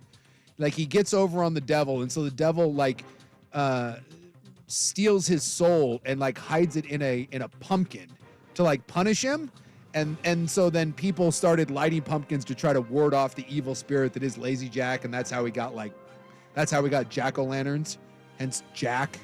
I don't know, Halloween's just like, it's like Christmas. They all have weird pagan stories that go back hundreds, if not thousands of years, and it's strange that they managed to like become like universal now. We haven't moved past any of those. Right, we don't come up with new, cooler stuff. Yeah. Like, really? Like, the dude conned the devil and ended up his soul in a jack-o'-lantern, and then now this is why I have to go to a pumpkin patch. Yeah, and cool story, bro. with my gal in knee-high boots and then carve pumpkins, for God's sakes. Like, really? Like, that's why I have to do this? It is also Haunted Refrigerator Night. What? I've never heard of that one, but watch out for your refrigerators tonight. I'm going to need to know more about how this started and became a thing. Are there a lot of people? There were so many haunted refrigerators out there, we needed a whole day? Why is the refrigerator haunted? Or how frequent or how common is a haunted refrigerator? Because don't you, in order to be haunted, like, doesn't someone have to die? Were people, like, dying in refrigerators, and that's why they're haunted? Well, maybe food dies there, and then it haunts the fridge. Look, I wouldn't mind a haunted refrigerator. Again, I've been trying to get haunted for years. I'd take a haunted refrigerator. Like, every time you open it up, like, it's like some demon that growls at you, like Zool from Ghostbusters. Let's go. This holiday is one of the grand march of holidays created by Thomas and Ruth Rory of Well Cat Holiday and Herbs. Huh? Tom and his wife decided the best time to tackle the frightening depths of the refrigerator was the night before Halloween. And there they started a long history of tradition where they would face these dangers each year. We know that digging into your refrigerator can be overwhelming, even frightening. But that's no reason to let those items continue to fester. Huh. Okay. There you go. You wanted the... I did. You wanted the reasoning? Yeah. Now we got it. It's finally time to set all those dead, expired yogurt souls free back there in the back of your refrigerator. So weird. Isn't it crazy, though, that, like I said, that stuff, in some ways, like, that's so silly and stupid, but it's not any dumber than the legend of it, Stingy Jack, the guy that got one over on the devil. And yet some of those become universal and everyone does them. And others are just like, really? A haunted refrigerator? It's not any dumber. We fall back and gain an hour of sleep on Sunday. Oh, is that? I have no idea whenever that happens. I just am like, oh, have we done that yet? Used to be really cool in college because you get an extra hour at the bars. The clock would roll back before bar close. Yeah, that's right. But then, I don't know if they did this. I think they did this at KU. I don't know if they did this at Oregon. or you were at BYU. Yeah, we didn't do anything cool at BYU. Trust But me. they would, that night, they would still close, like they would kind of hedge it. They would still do it like Yeah. normal time and say we'll switch our hours tomorrow or whatever. A little bit, but I Yeah. think they'd give you like an extra 20 minutes, and then they call last call way early. How It's big like, of "Oh, them." Come on, man. I don't know how the one bar in Provo did it. I wasn't allowed to go in it. I mean, we all need that one last drink at 2 in the morning, right? That panic last call, and you order 3. So we gain an hour of sleep. Daylight saving time ends this Sunday. Spring forward, fall back. No rain in the forecast for Halloween tomorrow night. Hey, by the way, are we gonna not do the daylight savings time thing anymore? Hasn't that been like kicked Well, around like a bunch of times? They've been kicking around that thing forever. Is that ever gonna stop, or we're still just doing it? I think the states have agreed on it, but I feel like the feds have to sign off on that, don't they? I don't know. Arizona doesn't. No, but they always have. I feel like we agreed to it years ago. California like we should be there already. I want to say California, Oregon, and Washington all agreed to it, but I think it has to pass. Thanks a lot, Obama. Yeah. You have to go and Let's blame Biden or I don't know. And Harris. Trump and Biden. It's on all three of them. Blame someone. I don't know. To be honest with you, I don't care. Just tell me what time it is. There is an atmospheric river coming. I thought you said we were going to get dry weather. We are. But then the atmospheric river comes. Right. All right. Can it come on Halloween so no kids come to my door? Just turn off your lights, dude. Do what I do. I refuse to be that. I'm not going to be Stingy Jack, or in this case, Stingy Rob. Well, I mean, you can come to my house. I don't have any candy. Like hand out like old CDs or Maybe some broccoli, that's disturbing. cauliflower. That's how you get candy corns thrown at you. I'm gonna pelt them with vegetables. That's what I'm gonna do. I'm gonna sit on my roof and pelt kids with vegetables until they get the hint. Wow. This is a dumb holiday. You don't need candy, fat ass. Trick or treat. Well, the bars this weekend, they were offering like on your way in and out. All of them had candy, so that was kind of fun. Got some Twizzlers leaving, short round. It's tasty. Are you ready for a new brew festival in Portland? Yeah, let's go. Although I'm not much of a beer fest guy, but yeah. Well, there's one coming. All right, what do we got? Well, I'll tell you about it next. Thank you. And Hong Kong's newest gun-toting Washington senator. Now we got something. We've go. got the latest on that. Yosemite Seminit. Those items coming up next. It's 4:44 on the Fan. Seahawks football is on the Fan. 6 DBs in the game. Play fake. Dobbs being chased by Witherspoon.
breaking news from Joe Fisher. Yeah, I found out about it this weekend. Jolton Joe Fisher. Joe Fisher Jr. He's one jacket and toiletry bag lighter now. Well, he's the first, and I am stunned that it has taken this long for this to happen. Yeah. Because we've been here for about a year now in these new studs.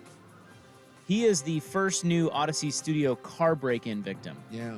And he went vigilante justice. He did. That's what I was about. That's why I wanted to report it to the people, is that I want you to know that Joe actually caught the guy riding his bike away from his car after he'd smashed his window and grabbed a bunch of stuff out of his car. Yeah. Joe chased him all the way through the neighborhoods around here. He ended up getting his jacket back because he ditched it at the dockside. And then he said that the guy reached into his waistband and then they backed off because, Well, yeah. thought maybe he had a gun. Apparently he was a homeless gentleman, so. Well, it was in broad daylight, Yeah. 11:30 in the morning, Sunday. It was after their Sports Sunday show, yeah. I like that Joe went all vigilante. Don't mess with Joe Fisher, damn it. Would you have done that? Yeah. You'd have chased him? I think if I saw someone taking my stuff and I knew, yeah. Yeah, when you see him, he's right there. You're in a car, he's on a bike. Yeah, I would have gone. Like, I think a lot of people are going They do. take that guy out. Yeah. You just got to be careful because, again, a jacket isn't worth getting shot over. But, if it's a homeless dude, you think maybe he doesn't have a gun, but then, you get stabbed. I mean, the smart thing to do is to just chalk it up to it's a jacket, some toiletries, and a window. But that's easier said than done. All right. Hong Kong's newest gun-toting senator. Yahoo! Of course, he's from Washington. He's not from Hong Kong. Longview. Yep, he's our Longview guy. He had his charges dismissed. Yeah, he's not going to be charged. Yeah, the guy's name is Jeff. Was it Jeff Wilson? I don't remember. I just saw that he won't be charged Come on, today. he's your guy. Yeah, Jeff Wilson. I don't associate with Longview. He said he had a gun in his luggage. He forgot. And he got it through airport security, I think here. Yeah. And then they found it in Hong Kong and they were like, come with us. Whoops. Then, of course, he did that. Illegal possession of a firearm. Yeah, I had no idea it was in there. They're saying that as long as he doesn't commit any crime for the next 2 years, they won't come after him. So it turns out, no harm, no foul. Well, he's got to keep his nose clean. And you know that Jeff Wilson.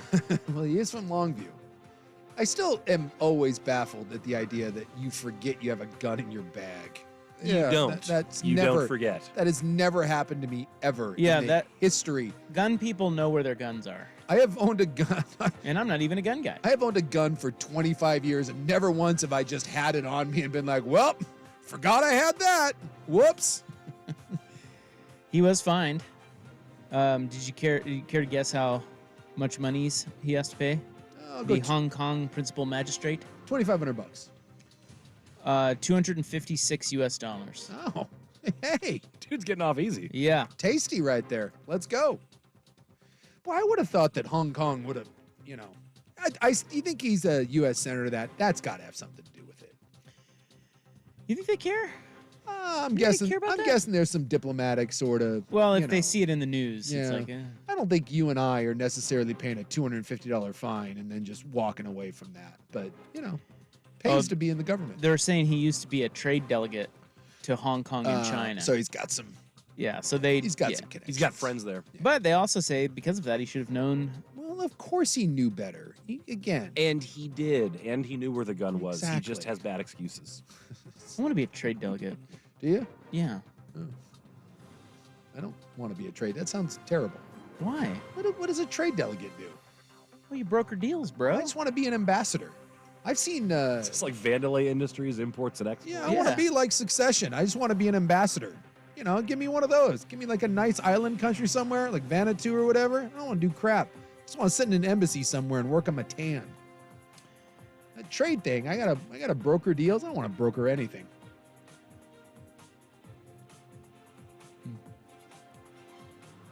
Are you ready for a new brew festival? I suppose. I mean, I'm not a big. Don't get too excited. Well, I'm not the world's biggest beer, wine festival sort of thing. I love going places to drink. It's not certain that the festivals are necessarily my jam, but I'm open to the idea that it could be cool. What do we got? A new beer festival is coming to the heart of downtown Portland this holiday season. It is the Portland Holiday Brew Fest, and it's bringing breweries from around the Pacific Northwest to Pioneer Courthouse Square for 2 days in December. So, do I have to pay extra for the meth, or is that included in Pioneer Courthouse Square? So many jokes. Well, I think it's worth asking. Does the smell come free, or is that, you know? Well, I like how they say this is a new beer festival when didn't we just have the holiday? I've been to the Holiday Ale Festival. Yeah. You've been there, right? Yeah. You go to that? So this is well, it's different. What happened to that? Maybe this is an ale. a different one. I don't know. Again, there's a lot of beer festivals. Where's Oktoberfest? I'll go to that. The festival will feature over 25 winter beers and cider varieties, food from urban German heated tents. Oh, there you go. And not like homeless tents, big tents. Oh. You know, like the big white tents. Yeah. I was like, again, we're going So back. basically, it sounds exactly like the Holiday Ale Festival, but Yeah, but with schnitzel. But they will also have a DJ spinning Christmas vinyl. All right. It says here. Get a little Mariah Carey action. Get some sauerkraut and some winter cider. Let's go. All under the glow of the square's holiday tree. And if I do remember right, the Ale Festival was right there in Pioneer Courthouse Square too. So I think they just changed the name. Okay. Or maybe there's somebody else running It's it like now. a rebranding sort of thing. I don't know. Yeah. Let's go down there, drink a bunch of beer. When's the last time you were at Get rowdy. when's the last time you were at a fest like that? It's been a while. Been a while for me. You mean a beer festival or just any festival? Well, yeah, it's the downtown festival. I did go Well, I down- will tell you. I went to Kells. I went to the St. Patty's Day one. Well, so there you go. Yeah. So we talked about this last year, and I think Zoo Lights is very overrated. Okay, we've talked about this. Yeah. And one of the reasons I think it's overrated is because I just don't think they have enough cool stuff along with the lights. Yeah, it's a lot, but I was thrown because the first time I did that, I thought I was going to see a bunch of animals. Instead, I saw wooden, like, cutouts of animals. I mean, it's only the lights. The zoo part is irrelevant. Yeah. Exactly. It's just lights Exactly. that happen to be at a place where during the day it's a zoo. And it fooled me. I'm not going to lie. Fool me once. It's like saying you're going to a concert where they also host hockey games and like, oh, well, there's no hockey here? Nope, it's just a concert. Well, one of the reasons that I think that Zoo Lights is so overrated is I get bored when I go to it. But also, I went to one in San Diego where they had it right outside of Petco, right behind Petco Park there. And it was warmer outside, At that park. There's a little park back there, yeah. And it was wonderful. And it wasn't even that big of a space, but they were playing a big Christmas movie on this huge screen. They had a bunch of characters like the Grinch and all these Christmas characters running around, playing with the kids, throwing snowballs. They had a ton of food and booze vendors. They had games. They had a little walk-through Christmas lights area like Zoo Lights. So when you put it all together, it actually was a really fun place to take your family and, celebrate some holiday cheer. Yeah. I just feel like Zoo Lights they need to take this Brewfest and pair it with Zoo Lights. Put those two together. And now you've got something. Add some Christmas characters, maybe invite Big Sook out to shake some, I don't know, add some stuff. And now you have holiday cheer. Why don't you get on some sort of committee? We love committees. I'm too busy being a trade delegate. Okay. Maybe you can strike the trade deal. And moonlighting as a Hail Mary coach. That's Boy, right. You Did got you see the Hail Mary at the end of the Oklahoma-Kansas game? Yes. Was that well defended? Intercepted. Well, not really. Well, he caught it. Was it well defended? Yeah. Because those of you. Kansas boys, they know how to defend a Hail Mary. They know what's up. Maybe I've been in touch with Lance Leipold. Your plate is big. So, I mean, Thank you. I don't know. I don't know if you're going to be able to. No, I just mean, come on, man. And then this last year we went to Zoo Lights because we took the kids were back and we took the kids and there were Straightaway was there with their cocktails, and so there were a few they were kind of spicing it up a little bit. I'm like, okay, keep it going. Yeah. Take it to the next level. They need 5 levels. Well, what if it's at Pioneer Courthouse Square? What if we just get the homeless involved and we dress up the homeless like the Christmas characters? Well, like what about this? The ghosts of the ghost of Christmas past. They're all raggedy and in chains, and then we put lights on them and get them involved and make it nice for everybody. Somebody said they do a winter brew fest at the zoo. It's called Brew Lights. Is that true? I don't know. I don't think I that's have true. heard of that. That's Yes. true. Okay. Well, yeah. Okay, so we're on the right path here. I've been to the grotto, but I don't How think about they this? serve booze. How about no, they don't. Add zoo animals Yeah. to the ale festival. or whatever they're calling it. Sure. Put tigers and random monkeys Borrow the red panda. under the white tents at Pioneer Courthouse Square, and now you got something. Well, can't we just do it at the zoo and let us wander the zoo at night?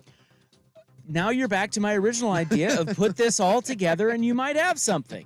I like where we're going with this. See what I mean? Talk to us, city leaders. We got this. We got this. So there's a new brew festival coming. And if there's a Hail Mary at the Brew Fest, we're not going to lose on it, I promise you. We're going to knock that damn thing down. That's right. I didn't see the dates. Did I miss the dates? 2 days in December. Yeah, there it is. So it's Saturday, December 2nd, and Sunday, December 3rd. Okay. And you can buy tickets for $10. Early on. Well, it's a great value then. And then $15 if you enter at the gate. You have to if you pre-buy, it's $10. And I'm sure you get a lot of free tastings and whatnot there too, right? $30 package with 4 drink tickets.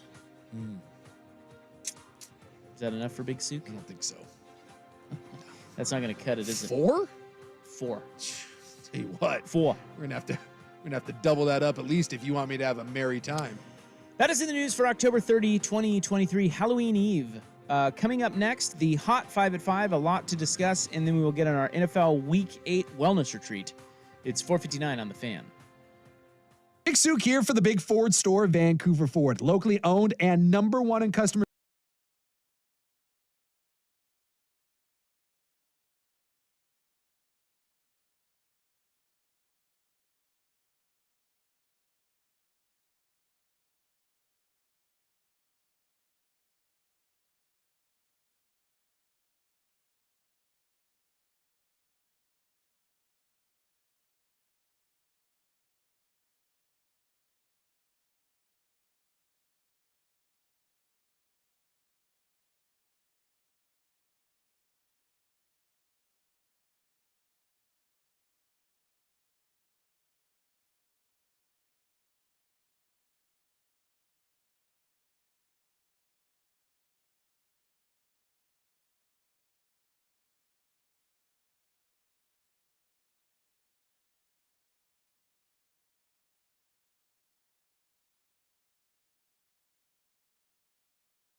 uber unique would charge the most. Yes. Because there's so few of them. Yeah. So what would that? That wouldn't be a cardiologist. What about a proctologist? Oh, Because there you then go. you're paying extra for the the area. I mean, you're down there dealing with the nitty gritty. There's got to be some hazard pay involved in that, right? You're spreading stuff. You're looking in stuff. That can't be easy. So what do you think? Let's go to Buck. I'm going cardiologist 1 though. Okay, so of the ologists, the number 1 is the radiation oncologist. Ah, that cancer. Okay. They make $547,000 a year. Damn. Then it's cardiologists, followed by urologists, then gotta take care of the wean. Radiologists, who I guess just do X-rays because it's not oncology. It's just yeah, I would assume so. Then gastroenterologists. Boy, those ENT guys are a bunch of bums. And then I think it's them next. Is that otolaryngologists? Maybe? Auto what? Otolaryngologists. Sure, let's go with that. I don't know. No. Well, laryn makes me think like the larynx, throat, but I don't know that word, Okay. clearly. All right. Dermatologists. I think the yarmaculologist. The anesthesiologist. The dermatologist. Put some aloe on it. You're fine. Hey, I think the derm's important. Is it? Yeah, I do. I would think that's the lesser of all the Yeah, ologists. Because you got to catch that. Go get some Jergens and be fine with most Oh, I of guess it. I'm not really thinking. I'm Go not get really, some Jergens. Yeah, I'm not really thinking about the skin cancer, but yeah. Well, yeah, like you, as long as you're going to the derm regularly, you'll be fine. You need them, but Nah, they're like lawyers. Like you only need, like you don't want it to. You want to. You're doing. How am I great. doing? I don't know. You're doing fantastic. I'm putting the dermatologist at the bottom of the ologist. Yeah, I'll tell him you said that. You know, my dermatologist, who I will not see this year, I'll only see him next year because I see him every other year. He is a BYU grad and he's a big Souk fan. Oh, well, tell him I'm putting him. Look, I I'm gonna respect tell what he him that. does, but I'm putting him below. I'm telling him. Yeah. Look, if All right, well, I thought ENTs were bigger ballers, but apparently they're not. Well, shout out to Dr. Brown for shoving that thing up my nose and cracking it over today. I appreciate it. The YouTube viewers have also stated that there is no bandana on your head today. No. And we're very upset about this because you said you would wear a bandana today. I had other things that I was dealing with today. Don't make excuses. There You Also said- did look high and low for the bandana. I did. I will say that. I did make an effort this morning to locate said bandana, and my lady friend believes that she may have used it to clean something, so she is on the lookout for it as well. But I did not get a chance to do a complete high and low because, again, was dealing with other things. Now, Buck was talking about their salaries. I was talking about What they bill you? Yeah, and there is somebody who says they work in medical billing. Yeah. And they said it is the neurosurgeons, which we should have gone straight to surgeons. Well, and surgeons took the first like 8 spots on that list. I've got a before we to family the of ologists. anesthesiologists, and let me tell you something. Yeah, that's a good- They make buku That's bucks. a tasty gig to get into. Yeah. Yeah. Yeah, they do well. There's like 4 of them in my mom's side, and I'm like, why did you? Oh, I get it. I get it. You don't really have to deal with anyone, and you just make a butt ton of cash. Yeah, but you got to know what you're doing. You do got to know what you're doing. high risk, high stress. Yeah, because if you put someone out and they don't come back, you're like, whoops. Sorry about your Yeah, dad. unfortunately, it's a little bit more than whoops, I think, which is why not everyone does it. All right, our NFL Week 8 wellness retreat is coming up. We have fun with football audio, wrap up the college football weekend, and then in the club tonight we will discuss the notable celebrity death that occurred over the weekend. Right now, the Hot 5 at 5. Hot topics, hot opinions, Oh, Charlie, I'm hot today. and hot air.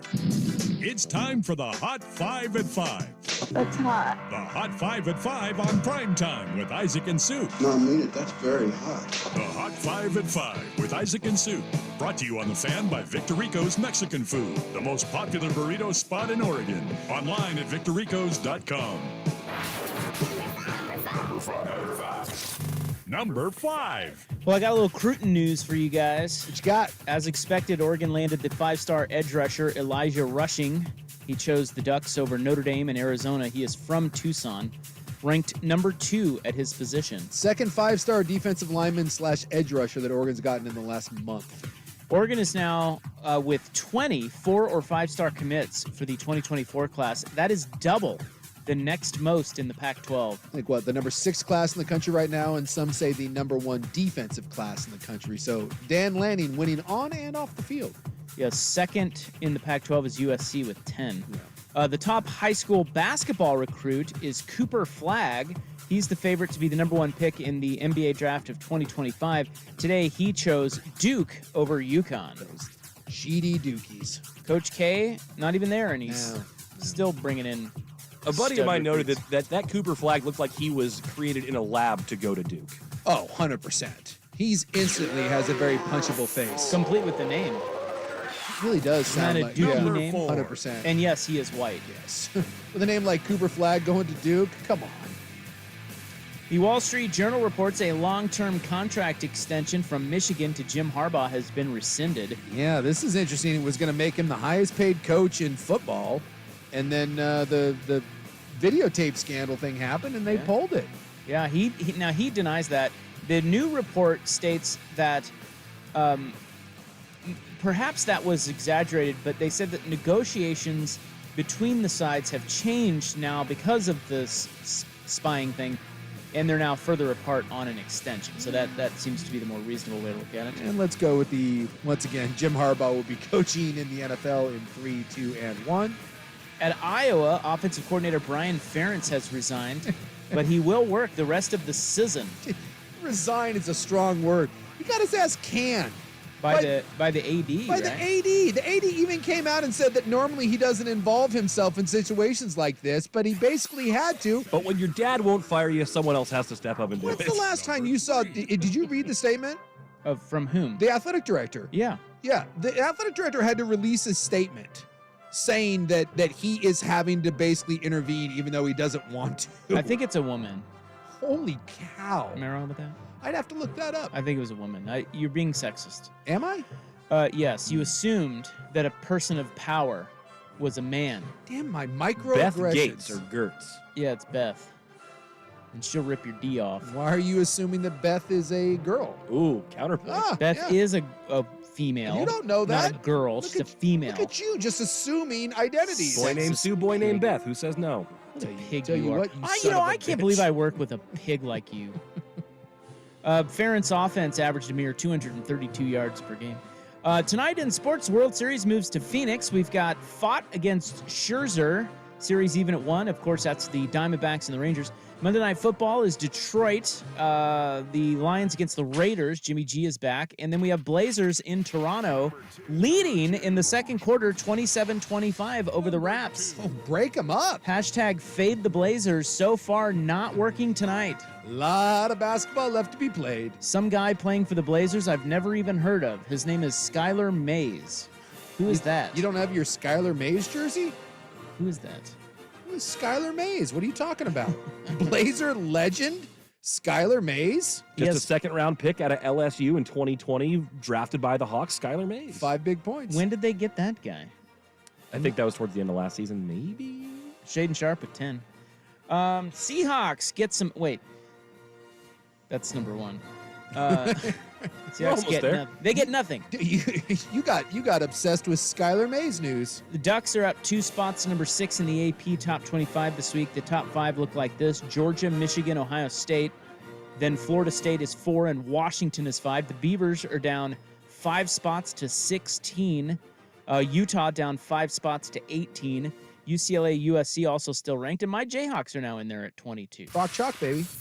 6-2 after knocking off the undefeated Oklahoma Sooners. So the Oregon goes on to play Cal on Saturday. The Bears have lost 4 straight to ranked teams, giving up a total of 195 points. They did score 49 against USC, though. Doesn't everyone score 49 Well, they against scored USC? 40 against the Beavs, too. Believe it or not. Like, By the way, Otten. is the Utah 32-point performance, or maybe it's 35-point performance against USC, does that seem shockingly low now? Now you're like, God, Utah. Yeah. Utah only scored 35 against them. UW could put 80 on them if they wanted to, it feels like. I'll say this. I have never seen a more talented group play less disciplined and just overall garbage defense than what USC rolls out there. Yeah, I don't know why the AD doesn't fire Alex Grinch. Maybe Beth from Iowa can fire Alex Grinch. Yeah, they need some courage because they keep defending him and claiming that he's doing a good job. No, he's not. The Seahawks get some help with the run defense today. They trade for Giants defensive tackle Leonard Williams. Seattle giving up a 2024 second and a 2025 fifth It is confirmed the Vikings and their quarterback, Kirk Cousins, he has a torn Achilles. He is done for the season. He is in the final year of his contract as well. He's probably never playing for Minnesota again. Yeah.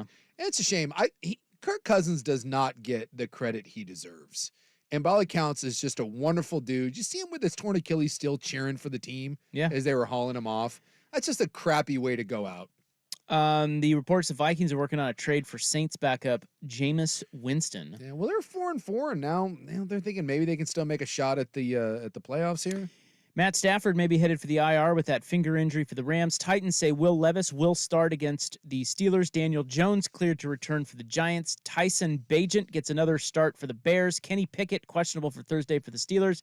And Arizona says it'll either be Clayton Tune or Kyler Murray this weekend. They have had enough of Josh Dobbs. Yeah, Dobbs is done. Arizona and the Rams both look pretty good at the start of the season, and now not so much. Hot 5 at 5 brought to you by Victoricos Mexican Food, the most popular burrito spot in Oregon. Order now at victoricos.com. Let's take a look at some NFL. Our Week 8 wellness retreat is next on The Fan. The home of dirt and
Worse than Iowa's.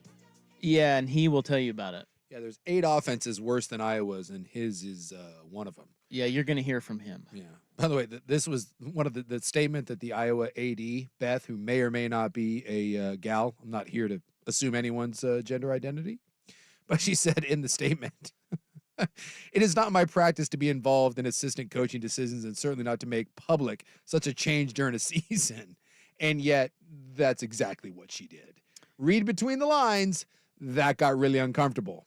Because she said, after conversations with head coach Kirk Ferentz and coach Brian Ferentz and President Wilson, I informed Brian that our intention is for him to be with us to the bowl game, but this is his last season with the program.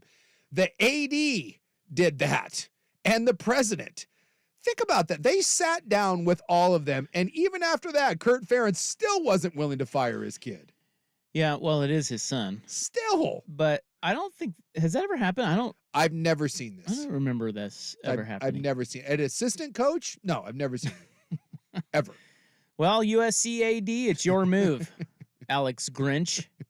Looking right at that guy. Seriously. Guy's terrible. And yet Lincoln Riley keeps defending him, saying it's not his fault. Maybe they're lovers. Something. I don't know. Maybe that's what's so weird about the program. I don't know. It's 2023. That's okay. It is, but it's not okay if you're keeping him around because you're doing it. No. You watch when USC plays, because again, USC has talent on defense, but they have the worst run fits. They're so undisciplined. They're constantly twisting and stunting out of things. I mean, it's just, it's as bad schematically as I've ever seen a talented defense play. And how that's not on Alex Grinch is just beyond me. And it just keeps happening week after week after week after week. Yeah, I was watching a little bit of that game in the sports book over the weekend, and boy, it was just kind of one of those games that was on in the corner. Yeah. But I was getting a kick out of them showing Alex Grinch on the sideline with just sort of confused face. Yes. Eli Manning face. Yeah, he does have that. They just show him, and he just looks totally befuddled. Yeah. Again, you don't have to stunt and run weird things on every single play. Sometimes you can just line up and play. All right, we've got Lions and Raiders underway Monday Night Football. I want to say the Lions have milked the entire first quarter on the first drive. That sounds about right. There's 28 seconds left, and they still have the ball. The Raiders never got the ball? I don't think so. I may have missed it, but I think it was Detroit that got it first. You know what that's... Oh, okay, sorry. That was... They had the clock wrong. There's 8 minutes left. Okay, I was like, what? But that's a long ass drive. You know what that's called? That's called biting kneecaps. The Lions are driving. It's Haloti Nada against Max Crosby. That's a pretty good matchup. Run that by me again. Haloti Nada and Max Crosby. What do you mean Haloti Nada? Or I mean not Haloti Nada. Penny Sewell. Sorry. Sorry. I was like, wait, am I missing something? I was also very confused. I was like, huh? Yeah, sorry. I was getting my classic duck lineman. Yes. Both, by the way, greatly underappreciated because those are two of the very best. Max Crosby, by the way, let me just say this to the Lions. You might want to block Max Crosby. They just decided to run a zone away from him and didn't bother to block Max Crosby. Yeah, he ran that down from behind. Like, he does not, we don't talk about him the way we do Bosa and some of the other great Myles Garrett. Well, that's because he plays for the Raiders. Dude, that guy, and he's from Eastern Michigan, and he's a weird-looking white guy. I'm telling you, Max Crosby is an absolute savage. Seahawks kind of neutralized Myles Garrett yesterday. Yeah, played well against him. He wasn't, like, the week before, he was a monster. Yeah. In this game, he was pretty quiet. Yeah, you didn't hear a lot of his name called. And you can go back. I don't know if they were chipping him, if they were double teaming him, or if it was just handled well. But yeah, watching that game, flipping around, I did not see a lot of Myles Garrett. Well, who are we more worried about here? We've got, the Niners losing again. It certainly is concerning. The Chiefs. The Chiefs always have whatever. They always have. I mean, they always have a clunk. By the way, Denver money line, bitch. Yeah, I thought about that when they were down by double digits. I sat there and thought about how we were making fun of you with the idea. As soon as that thing was going final, I sent a text to Ropp and I said, I hope you sprinkled that Broncos money line. And you know what? I did. He did. Did you really? I was in Vegas. Yeah. Dude. I thought when I go to Vegas, I pull the trigger, bro. I thought for certain you weren't touching that with a 10-foot pole. I mean, it wasn't a huge bet. Yeah. But won a little bit on that. But the correct answer, if you want to be concerned, it is the 49ers. And I know there's some injuries there, but anytime you lose 3 games in a row, and the Browns one should have been a win, that's a kick that he has to make. I think it was like a 41-yard field goal. That's an 80% kick rate in the NFL. And then you had the tough one to the Vikings. So both of those can go either way, but the Bengals handled you. And by the way, those sons of bitches are doing it again. Cincinnati, every year, Cincinnati starts and you're like, what is wrong with Cincinnati? And you're like, it doesn't look good. And they're not going to be able to pull out of this. And all of a sudden, Cincinnati looks like the best team in the AFC. It's I swear it's the weirdest thing that Cincinnati does. But good coaching. You got handled. You got handled yesterday. And I have defended Brock Purdy because people have been waiting to bash that guy, but there is starting to be some evidence here that not that Brock Purdy is bad, but he has got to play better. There is not a sense of this is not on Brock Purdy. If he needs to play better when they are in these close games. And I'm not ready to just, obviously ring the panic bell and say, oh my God, what's happening? But they're not in first place right now. The Seattle Seahawks are. Our Seahawks. So if you're asking me where like my worry meter would be around the NFL, I absolutely would put the worry meter of good teams. I would put Buffalo and San Francisco near the top, if not 1 and 2. And you flip a coin for my worry meter of what I think of good teams. Cause you look at like average teams. I don't care about them because they're not real contenders anyways. Purdy 5 picks in 3 games. Yeah. Do you think is it blasphemous to ask who the best team is in the NFC West? Is it blasphemous? I mean, you are what your record is. And well, the Seahawks, but come on. I mean, the 49ers are the best team. The 49ers seem to be better than the Seahawks. The Seahawks have been pretty sloppy. Yes. But they have the second best record in the NFC. Yeah. The best team in the NFC West is the San Francisco 49ers. And they've played the best at times. They are the best. But Seattle, again, your record. I give them credit for finding a way to do this. But, you look at it and you beat the sorry-ass Cardinals. You beat the Browns because, the Browns have an XFL guy as their quarterback. You beat the Giants and the Panthers. The one win you have, the Lions. And I think the Lions are good. And you got them pretty good there in Detroit. I mean, that's a hell of a win going on the road early in the year. But I need to see Seattle because coming up, you got the Ravens. That's at Baltimore. I think we'll learn a lot about this team going on the road to Baltimore, but then you got the Commanders and the Rams, which whatever. And then we got that stretch, 49ers, Cowboys, 49ers, Eagles. That's a lot. That's the one. That's the hefty. One. And something tells me that stretch is not going to be pretty. That smells like 1 and 3 to me, but we'll see.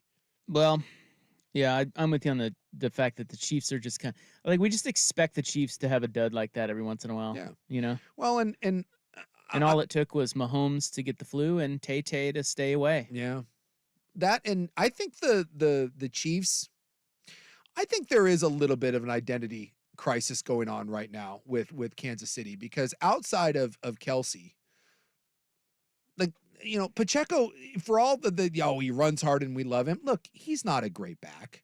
And Edwards-Helaire and their run game is very bleh. And outside of Kelsey, what are they? Like, they're no longer the deep threat team that they are. I mean, they are a little bit right now. Travis Kelsey and Patrick Mahomes are just the 2 best at their position. And luckily, their defense, it's one of the better defenses in the NFL. But I do think that this is the worst offense that they've had in this regime with Andy Reid. And trust me, they'll find a way to figure it out. But they don't look nearly as dominant, but neither do the Philadelphia Eagles, which is why I actually kind of think that this season is shaping up to maybe be kind of one of those like we got with college football. Like when you get into the postseason in college football, I think there's a lot of teams capable of winning. And I think that right now in the NFL, I do not think that there are 2 or 3 teams that just look that much better than everyone else, even though the Eagles are sitting there at 7-1. Does Philly look like this unstoppable juggernaut? Kansas City doesn't. We thought the Niners, you would have told me 3 weeks ago, I would have said, yeah, the Niners are the best team in football. Can't say that now. They're not even in first place in their own division. All right, well, yeah, it's just still early. Yeah. I hate to say that. A lot of ball left to be played. Yeah, a lot of these teams we talking about, Kansas City, Buffalo, San Francisco, they're all teams that you just expect will look a lot better soon or down the road. Yeah. It's just last 5 weeks of the Give it season. to 'em. Remember, it's not about being the best team. That's It's right. about playing the best at the end of the year. All right, more NFL coming up later, or perhaps a lot tomorrow. But we have fun with college football audio coming up next. You will hear from Jim Harbaugh on Spygate, and Biff hates his team. Here's Buck. Now, from the Spirit Mountain Casino Sports Desk, a Sports Center update on 1080 The Fan. Ryan Buckley with this Sports Center update. First on the Fan, big news of the NFL today is the Seahawks made a trade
spread? Because it was 9 earlier. Oh, I mean, the spread on the game was 9. Is it really? The Toronto. the Raptors are favored by 9? Well, so I think it was 7, and then they found out that Robert Williams III wasn't playing, and it bumped up 2 more, I think. Yeah, I don't know why they closed that, but it was something around there, about a touchdown or something. But that's telling you. I don't know what Toronto's got going on. Yeah, I don't know. Besides Pascal Siakam, but that's telling you what Vegas thinks of, or the odds makers think of the Blazers. Oh, the Blazers are on track to be one of the worst teams in the NBA. I mean, it's anyone that thought, because I heard plenty of people, Blazer Twitter that was like, well, look at this lineup. It's going to be more athletic than you think, and they might surprise some people. No. And it turns out you can set your watch. It doesn't matter who the Blazers are running out there. It could be that team that Caleb Canales coached, and you can set your watch to Blazer fans being like, well, I don't know. Watch out. Well, I love the guys that thought that the 6'1" undersized guard that can't shoot was going to come in and take the NBA by storm. Like, what? All right. Well, anyway, so far, the Fade the Blazers strategy is 3-0. Yeah. Well, making you money. We'll put this one to the but test right now, against the Raptors. They're only down 3. Give it time. So I don't know. How do you pronounce this guy's last name, Buck? Biff Poggi? It's Poggi. It's what? Poggi. Poggi. Biff Poggi. He's a weird Harbaugh guy, and he was brought in by Jim Harbaugh to tell all the coaches that they hate each other and they need to love each other. And Harbaugh gives him credit with, unifying the coaching staff and helping them get where they're at now. So Francis Xavier Biff Poggi. Yeah, and he wears sleeveless T-shirts. Not just sleeveless T-shirts. Like on the sidelines to coach, he wears T-shirts that have the sleeves and the armpits cut out with the neckline cut out.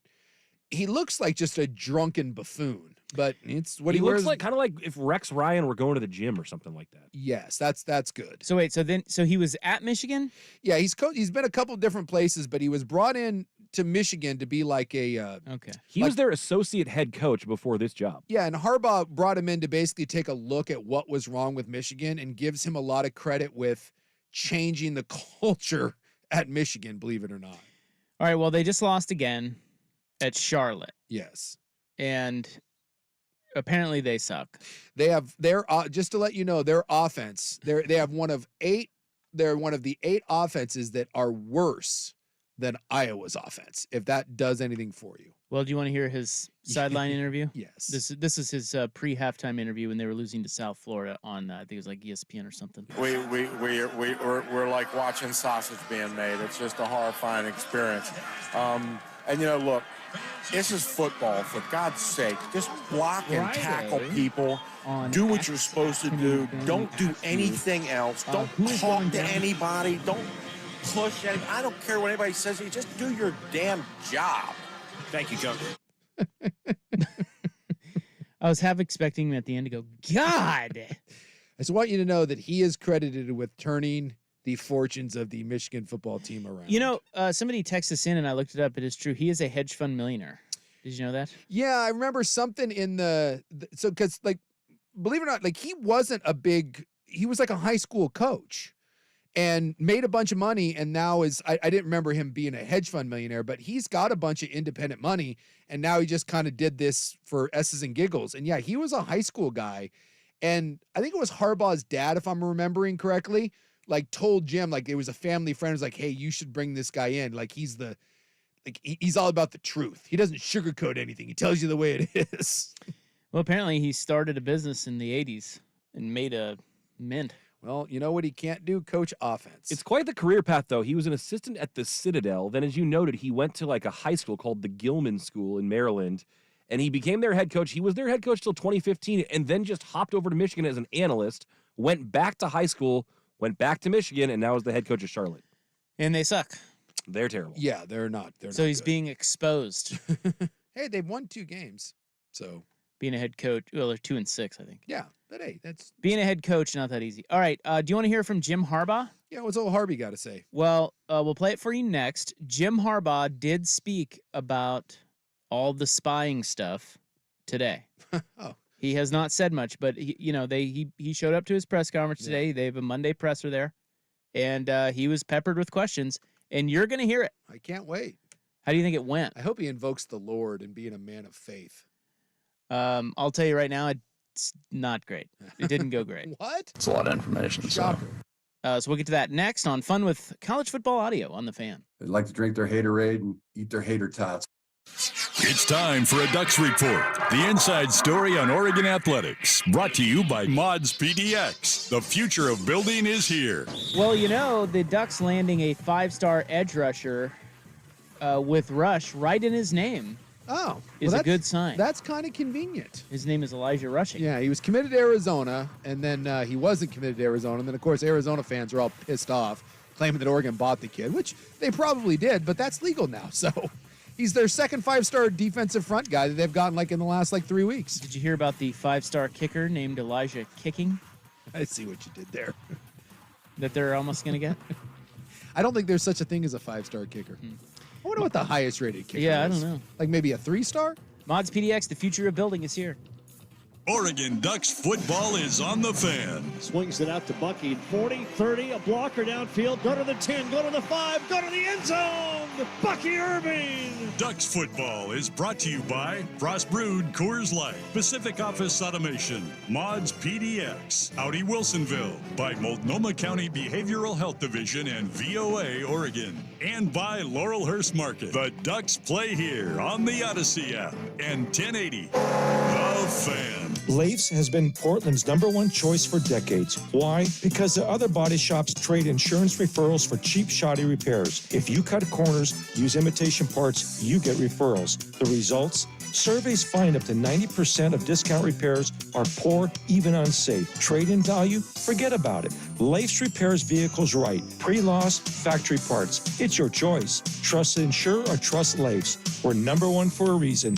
Leif's, the finest in collision repair. Texting privacy policy and terms and conditions posted at textplan.us. Texting exit enrolls for recurring automated text marketing messages. Message and data rates may apply or play. Stop, opt out. Billy, your gas light's on. We need to fill up. No way. Gas around here is too expensive. Billy, don't drive all over searching for the lowest gas prices. Do what I do and use Upside. Upside? Do you live under a rock, Billy? Upside is the hottest cashback app out there. It's free to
Jim Harbaugh has said about the spying situation at Michigan, but I did see today's little press conference, and it was glorious because it's as awkward as you would think. Well, remember, the only thing I've heard Harbaugh say is that he had no idea about any of this. He's doing, I don't even know who this guy is. What are They we like to talking drink their about? haterade and eat their hater tots. The hater tots. By the way, the guy, the former assistant that's under investigation for the computer crimes? Yeah. I guess he was hacking into other schools' emails. Oh. Yeah. As opposed to, because it was a confusing. For what purpose? Well, they don't know. Well, it was confusing originally because they made it seem like it said it was getting into players' emails. And so I assumed it was his own players, but now it's getting into other players? Don't know. Either way. I just saw that little tidbit and thought it interesting. The feds that's a whole other crime. The FBI. So the NCAA and the Federal Bureau of Investigation both on campus right now investigating Michigan football. Huh. So I'm going to play a fake Jim Harbaugh for you first. Okay. Because, well, internet. Yeah. But this is pretty alarming because it sounds just like him. Yeah. Again, I repeat to you all listening, this is not real. But this was making the rounds on internet. Thank you, everyone, for coming and allowing me to address this. The rumors are true. We have been scouting some other teams, but how was I supposed to know that was illegal? We Michigan men do anything we can to get ahead, even if it may seem dirty. I'd like to remind you all that in spite of recent minor success, I am still 1-6 in bowl games and 2-5 against the Ohio State University. I'm just doing what I can to drag this sorry program out of the mud. Now that's fantastic. That is so good. Thank you. AI coaches are great. Yeah. It's not Brian Ferentz great, but it's good. But it brings me back to what he's saying is preposterous. If he were to say something more believable, I would believe that's him. Dude, it's pretty crazy what they can do now. So here's the real Jim Harbaugh. So he was asked about all the spying stuff, and all that, that whole thing. Yes. He was asked about that today, and it's about 2 minutes, and it's, pretty awkward. Jim, there was a report last night that you had a contract offer rescinded. Can you say if that's accurate or not? I wouldn't say that's accurate, no. And the university has a policy, I think they made a statement right there. Yes. Of the policy on contracts and publicly talking about it. On the left, Ryan? Jim, how do you think these allegations, investigations can possibly affect your legacy at Michigan as a coach? Team's refreshed. I'm refreshed. Opportunity to spend time with the families.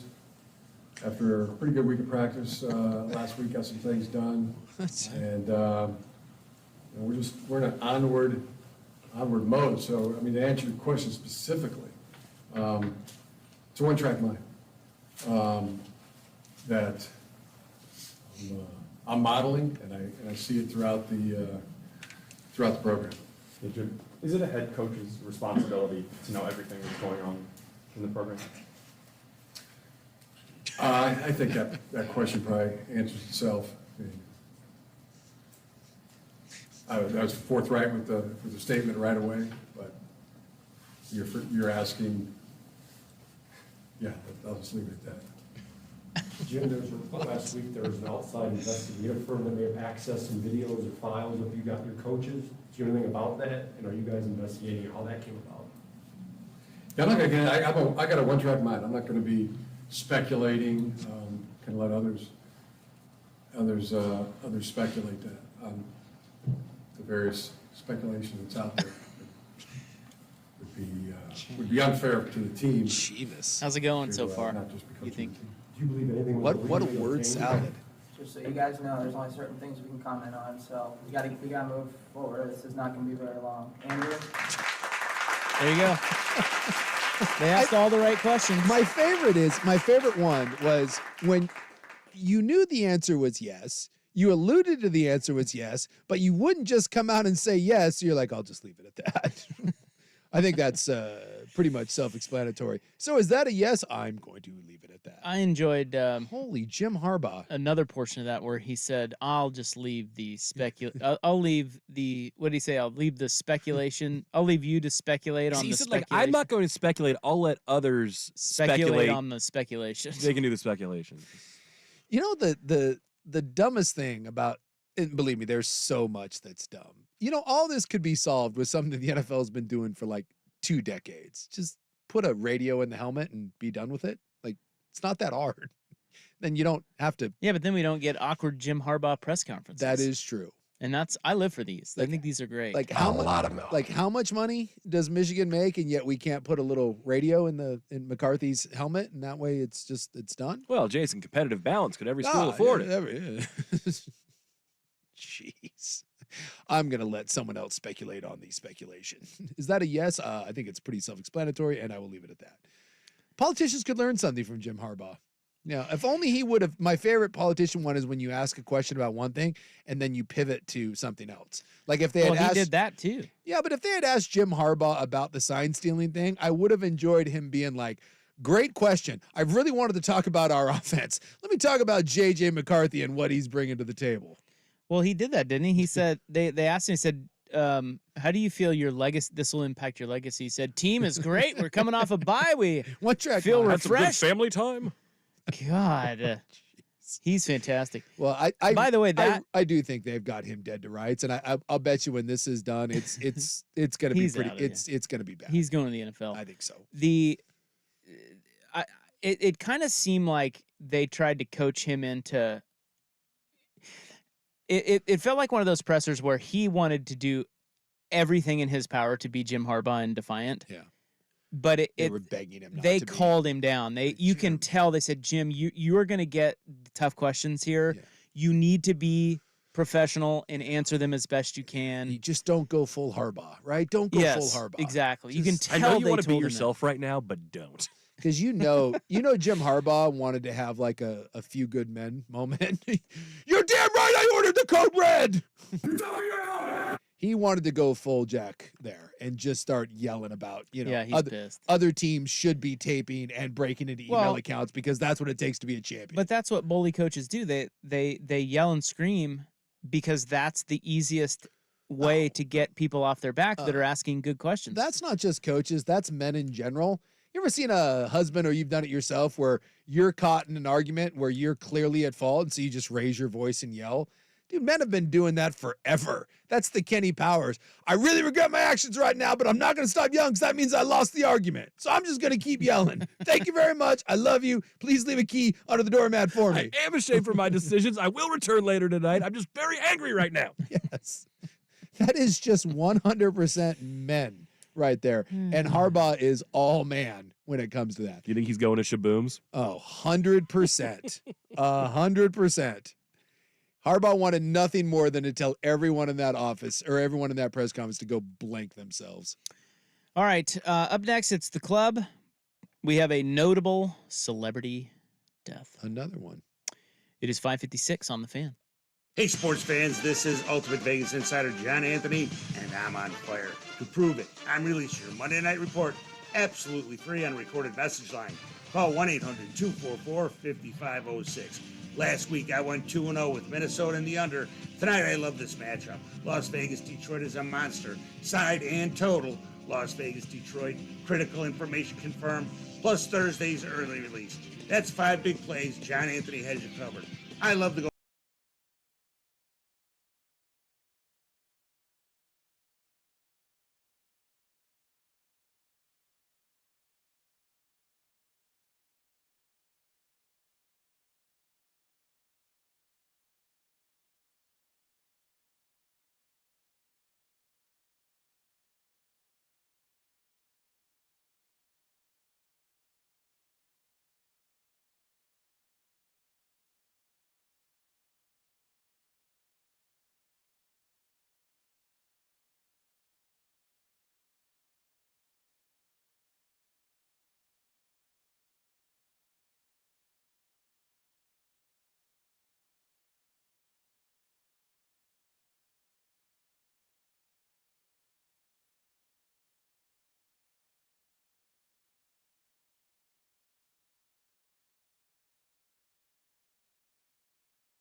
but like the coverage of it, like why can't they just come out and say what happened? Like they said he drowned in the jacuzzi, Yeah. which is technically true, but After pickleball. we all know what happened. Like, come on. Yeah, I don't really. Like, no one drowns in a jacuzzi. Well, so they said no drugs or. Okay, yeah, there was no drugs found around him because they were all in him. Like, can we just call a spade a spade? Well, like, the other thing I read was cardiac arrest, and so it wouldn't have surprised me if because of all the drugs he'd done, he had a heart attack and then drowned because of his heart attack. Yeah, exactly. Yeah, but if that's the case, there wouldn't be water in your lungs. So he drowned. So if you He passed out. he passed out. Yeah. So he was, you know. Look, I'm with you. It's like I don't really understand why we can never admit What happened? when someone. Well, it's not even what happened. It's like he's got a drug he was problem. in a really bad addict. Yeah. And everybody knew it. Yeah. And when he was in a bad way, and he'd gone through periods where he was clean. sober. They and- said at the height of it, or he said at the height of it, he was taking 55 Dude. Vicodin a day Yeah, he and down was- to 120 pounds. he was awful, and in an awful way, I mean. And people really liked him, Mm-hmm. but you're right. In our society, I don't know why we do it, but we just dance around that being a fact. Yeah. We all know what happened. Yeah. When we heard Matthew, my wife was like, "Oh, this is so sad." I'm like, "Is it?" The guy was a complete addict. Like, this is, and I'm not saying it's not sad, but It's not surprising. I'm not shocked by it at all. Well, and then, like I said, that it happened in a jacuzzi, and yet people are like, "Oh my God, I wonder what happened." Really? Yeah, like exactly. when Taylor Hawkins, the Foo Fighters drummer, died.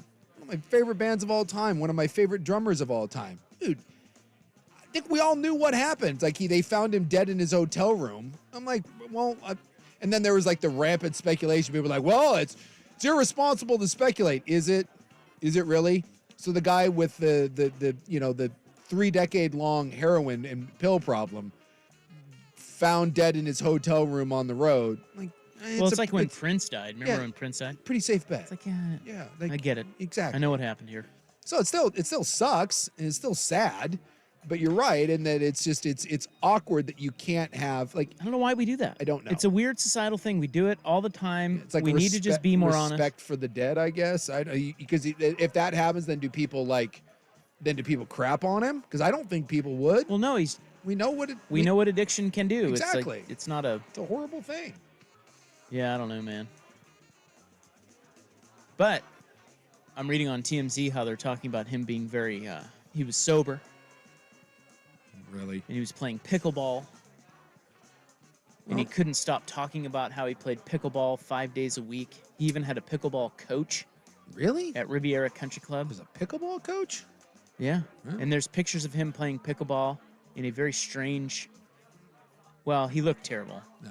But his outfit, he was wearing gym shorts, but then a golf polo, like a buttoned-up polo. Well, maybe it's like when you play tennis. Like a lot of guys, they dress up to play tennis, right? Is pickleball that same sort of thing? Boy, it says he found the sport key to dealing with his recovery issues. Oh, well, there you go. Pickleball saving. That's a youth good way to addiction. put it. Recovery issues. Yeah. Well, I'll never forget when we had Scott Weiland, by the way. That's another one. Rest in peace. And we bird dogged his publicist to put Weiland on the show because he was on with one of the other stations. And he was like, yeah, absolutely. And they're like, hey, he wants to talk about his new project and he wants to talk about his sobriety. Scott Weiland was high as a kite when he came in. And I remember asking the publicist, like, you want us to talk about his sobriety? And the publicist is like, yeah. Dude, he couldn't have been higher when he was on with us. And they're like, yeah, I feel great. I was sober for 8 months. You're like, are you? Okay. All right. It's a tough life, man. And like you said, we know addiction gets the best of a lot of people. And I don't even want to know, like, when you're in Hollywood and you have access to the money and all the yes men and all that, that's got to be even harder than just being some regular dude on the street. This came in via the Vancouver Ford text line. But do you know who Matthew Perry's stepdad was? I do. Oh, no. Yeah. Yeah, Keith Morrison. Keith Morrison. Yeah. From Dateline. Yeah, I read Hell that. no. Seriously. Hell yes. That was his stepdad. Yeah. Look, it sucks. Anyone that goes through that, I mean, I think at this point in our lives, hasn't everyone either battled themselves or had someone close to them battle it or lost someone because of it? I mean, it's a nightmare. It's an absolute nightmare. Well, the other thing too is, even if you haven't seen it up close, you probably know what it looks like in the wild. Yeah. And he was that. Like it just was. I mean, because it's probably jarring when you see Matthew Perry from Friends, or the movies, strung out, and then you see him all messed up. It's like, oh, yep. And by all accounts, like the Matthew Perry, like just a great guy. Yeah, everybody loved him. They said he was just the sweetest dude in the world. That a lot of addicts turn into real jerks, and people can't stand to be around him. It seems like by most accounts, most people around him in his circle didn't have that issue. Yeah, he's like Farley, Chris Farley. Yeah. Same way. Yeah, he was a beloved guy, but everyone knew that he battled those demons, and that's the one thing you can say is it doesn't matter how much money you have and all that. It's addiction doesn't care. It'll get you no matter what. Get those hooks in you. Speak for yourself. Yeah, I'm doing great. Of the Friends characters, Jennifer Aniston. Where do you think he ranks on the pit? So they rank. So there's 6 of them, obviously. Yeah. Okay. The 3 dudes, or no? Yeah, 3 dudes. Phoebe's in there. So 3 dudes, 3 gals. Ranker is where fans upvote him or downvote him. You know. Don't look at it. Are you looking? Did you Google this? No, I'm just looking at the cast. Yeah. So Joey, Phoebe, Rachel. I can't say I'm a huge Friends guy, so I wanted to pull up the cast. Chandler, Ross, Monica. Okay. Mm-hmm. We all know who those people are, right? It's a very famous show. Yeah. Where do you think he ranked? Fan picks. Among the 6? Yeah, they ranked the 6 on Ranker. Now, did they do it before or after he died?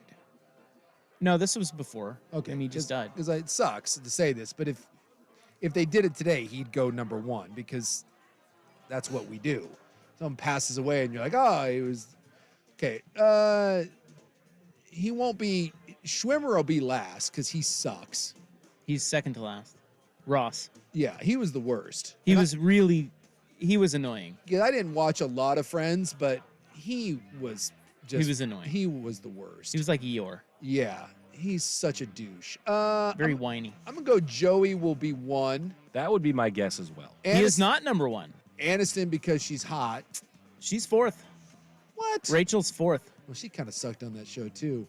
Yeah, she was kind of a wet blanket. Monica's number 1, isn't she? Last. What? Monica's last? I was surprised by that. She's 6th. What was it? It was a Chandler, is it Bing? Chandler Bing. Is he 1? He's number 1. Good. Before he passed. Yes. He's 1? Yeah. That makes me happy. People loved him. He was my number 1 thing. Huh. Would have never guessed that. Chandler 1, Joey 2, Phoebe 3. You forget about Phoebe. People like Phoebe. Phoebe was the worst. Yeah, Phoebe was... Oh, you thought she was the worst? I thought she was awful. Oh, I Smelly thought she was cat? great. Yeah, Phoebe was the best of the women. I would think so. I'm not except- talking hotness. I'm just talking character. Well, yeah, but Jennifer Aniston. See, most people just ignore it because Jennifer Aniston is just so hot. It's like Right. you're willing to overlook just about anything. I would have thought for certain because Joey to me was by far in my brief Friends exposure. Joey was by far the best. How you doing? And LeBlanc seems like a good dude. The Chandler. Yeah, huh? I think it was Chandler and Joey. Huh. Those two. Yeah, because they were like They were They the were two- roommates in the show. yeah, for a they long were time. like the besties. Huh. That stinks. That stinks. I'm sure that and now we're gonna get the the. Has there been a memorial set up yet? People spontaneously putting flowers up at stuff and all that. Oh, yeah. That's how they pay their respects. Yeah. Some people. I did see the cast put out a very like they did a joint statement. They did a very touching sort of thing saying that. Well, they loved him. Well, and I remember too that like they all went in together. Like they negotiated their contract together and they said if we're getting all the same. And which is and I remember that being cool because at the time like Jennifer Aniston specifically was in such higher demand than most of the rest of that cast and and it was big on her and I think maybe Courtney Cox Arquette at the time too to say yeah no we're going to negotiate as a group so that the people at the bottom can all get the same. Yeah, their joint statement says we are so utterly devastated by the loss of Matthew. We were more than just castmates. We are a family. There is so much to say, but right now we're going to take a moment to grieve and process this unfathomable loss. Yeah. And let me just state again for the record that you can mourn someone without putting anything out on Instagram. Just saying. It says in time we will say more. as and when we are able. For now, our thoughts and our love are with Maddie's family, his friends, and everyone who loved him around the world. You know, why do we insist on people publicly grieving? Helps some people. I don't know. Jason. It's one of To each their own. That is one of my great pet peeves in this world is the public spectacle of grieving. Because I still contend that half the people, if not more, aren't really grieving. They just would like people to pay attention to them. And them crying and wailing is another sad way that people can pay attention to them. AKA Kevin Garnett. Go take a photo here. That's the worst. Was that Flip Saunders? Flip Saunders. That Kevin Garnett, who by all accounts I've heard is a good dude. Didn't he take a picture at his parking space? Kevin Garnett walked out to Flip Saunders' parking spot and sat down in it, and just so happened to have a staff photographer there to take a photo of him sitting in his parking spot grieving, and then put it out on Instagram with his, never forget you, whatever. What? I just never forget you, Coach. Yeah, it's okay to just be you sad. You got me all these followers. Yeah, it's okay just to be sad and, on your own. All right, up next, I have the list of why. No, this isn't a list. This is science. Ooh, I like science. Why people have a fear of clowns. That's me. Yeah. I get uncomfortable. I saw this and thought of you. Yeah. And that's the other one, too, is I think a lot of people, I think it's become kind of a fun cliche thing to say that you are afraid of clowns. This is kind of something you say. I always say, like, clowns, it's not an afraid thing, but they make my skin crawl and they make me agitated. Like, it gives, I have a visceral response to clowns, and it's a real thing. Well, apparently it's a real thing for a lot of people. Yeah. And why people have this fear, for those of us that don't have it, it's a very odd one. Yeah, I'd like to know. But science has now explained it. Yeah. And they have various reasons for it. I'm intrigued, because I wish I didn't, but it's there. Well, that is next on The Fan. A duel in the desert. Fafita under center. He will take the snap, play fake, throw into the right corner. It's caught. Touchdown, Arizona to Mike Wiley. But the Beavers still have a lot to play.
Okay. Explaining why people fear clowns.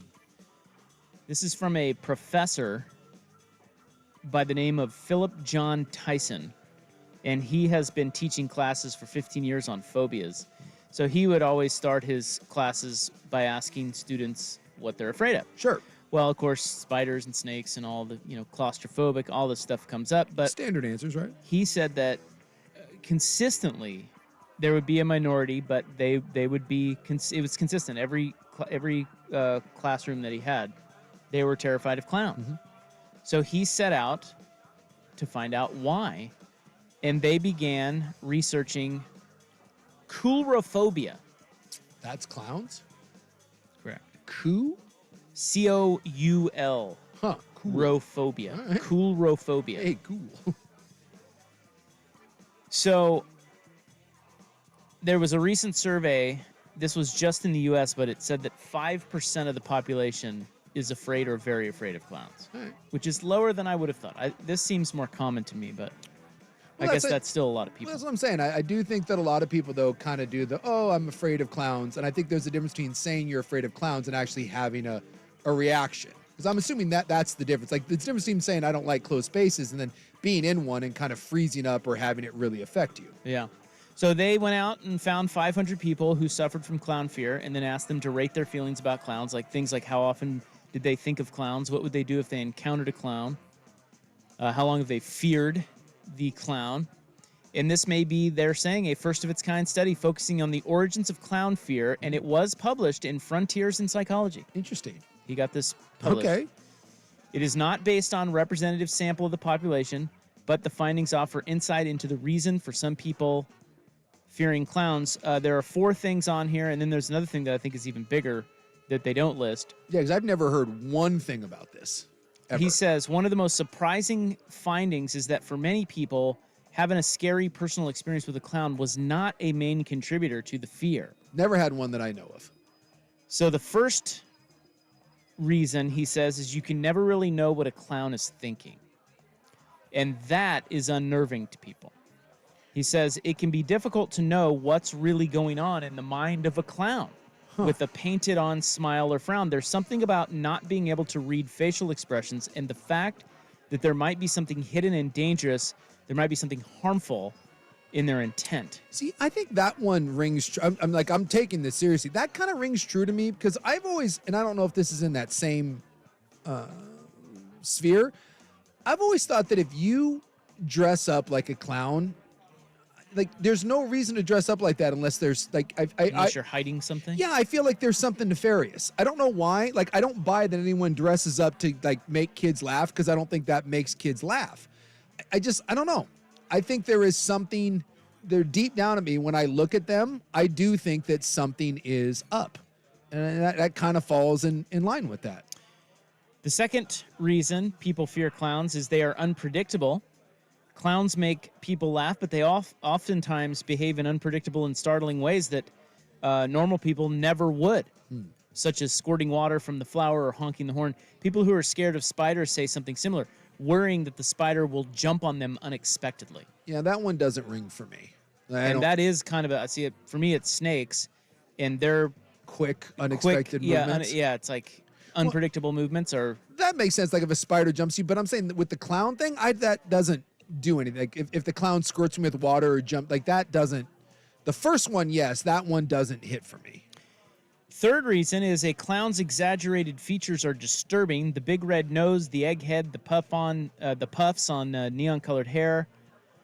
People seem to be scared of beings that look nearly human, but not exactly, in the same way people find baby dolls, aliens, or robots disturbing. Amen, because I find all of those things uncomfortable. So that's a thing. That's a thing.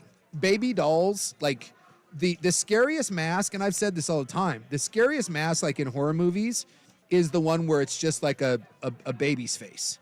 Like that, like those old Victorian like looking dolls. I find that to be so effing uncomfortable. And the same thing with clowns. I would much rather you have like the demon clown kind of face than just the traditional kind of smeared weird clown. Like, I don't mind it when it's like over the top. There's something about just kind of the Like Pennywise, the clown from It, he doesn't have like wild makeup. It's just kind of clown makeup. I find that way, way worse. Yeah, and then the last reason is movie clowns are terrifying, and so many of the people surveyed just said it comes back to Pennywise or Joaquin Phoenix in Joker. Yeah. Somebody else texted in and said clowns are scary because they're not funny, and that's somewhat true. It's like not everybody can be Bozo. He was great. I don't ever find clowns funny. Well, I know, but that's the point. The Yeah. point is that they're supposed to be like this jovial creator of fun. Yeah, almost. like funny thing. Yeah. And they're just not. No. They're weird. Which is why I never understood. Like I said, if you dress up like a clown, I think you're up to something because no one enjoys you. And yet you're doing it anyways. You're Captain Spaulding at that point. And if you haven't seen House of a Thousand Corpses, go look up Captain Spaulding and tell me instantly if that dude isn't from hell. Now, here's another professor. Now, this one was not involved in the study, but he said something that I think is true. And he believes that while clowns have wonderful intentions to entertain audiences, it doesn't really change whether people are on guard when they see a clown. And that's because he said nobody comes out of an interaction with a clown looking dignified. In other words, people are terrified of the clown making them look silly. And they hate that because people want to present themselves in a certain way in public. No one wants to look like a schmuck. Yeah, and most of the time the clown isn't going to make you look like a schmuck, but that is kind of a bit associated with clowns that they're Sure. going to clown you. I see what you did there. Yeah, but then why don't I hate the Harlem Globetrotters or like Captain Kangaroo? I don't Well, know. because they're not in scary makeup? Yeah, they're not all dressed up. I don't know. Huh, that's interesting. I've not, and like I said, 3 of those, yes. The only one was the sudden movement one. But I can see that last one too. That makes sense. Yeah, it makes a lot of sense to me. Yeah. And let me just state for the record, it very much bothers me that when someone finds out, I've had only two bad ones, where when someone finds out that you don't like clowns and they think it's funny then to push you, like try to take it further. Like if you found out that someone didn't like closed spaces, would you then lock them in a really tight closet? That would be considered cruel and awful. But there's something with clowns. Jason Swigard almost got Ronald McDonald's ass kicked at a Ronald McDonald charity event. I was at a Ronald McDonald event years and years ago, and Swag told the Ronald McDonald guy that I didn't like clowns. And he thought it was hilarious to come over to me and kind of do the whole clown thing. And I politely was like, they're fun, good, whatever. And he kept following me around and kept doing the, you don't like this, you don't like this. And I politely asked him several times to please leave me alone, and he was making me uncomfortable. So most of the time, if someone says that to you, right, wouldn't that be the end of it? But everyone there thought it was hilarious that the clown was making me uncomfortable, and then I kind of snapped. You're speaking Japanese. And you're making me uncomfortable. I then threatened the Ronald McDonald guy, and we had to, we were separated, but like it really bothered me. And people were like, dude, what's that guy's problem? And my question was, what's that guy's problem? What's the freaking clown's problem? And then I guess I put my hands on one in a parking lot. I was leaving. It's the same thing. When my kids were younger, and we were leaving a Spirit Halloween store, right? And it was at a parking lot. And my kids to this day, they're like, yeah, it was kind of freaky.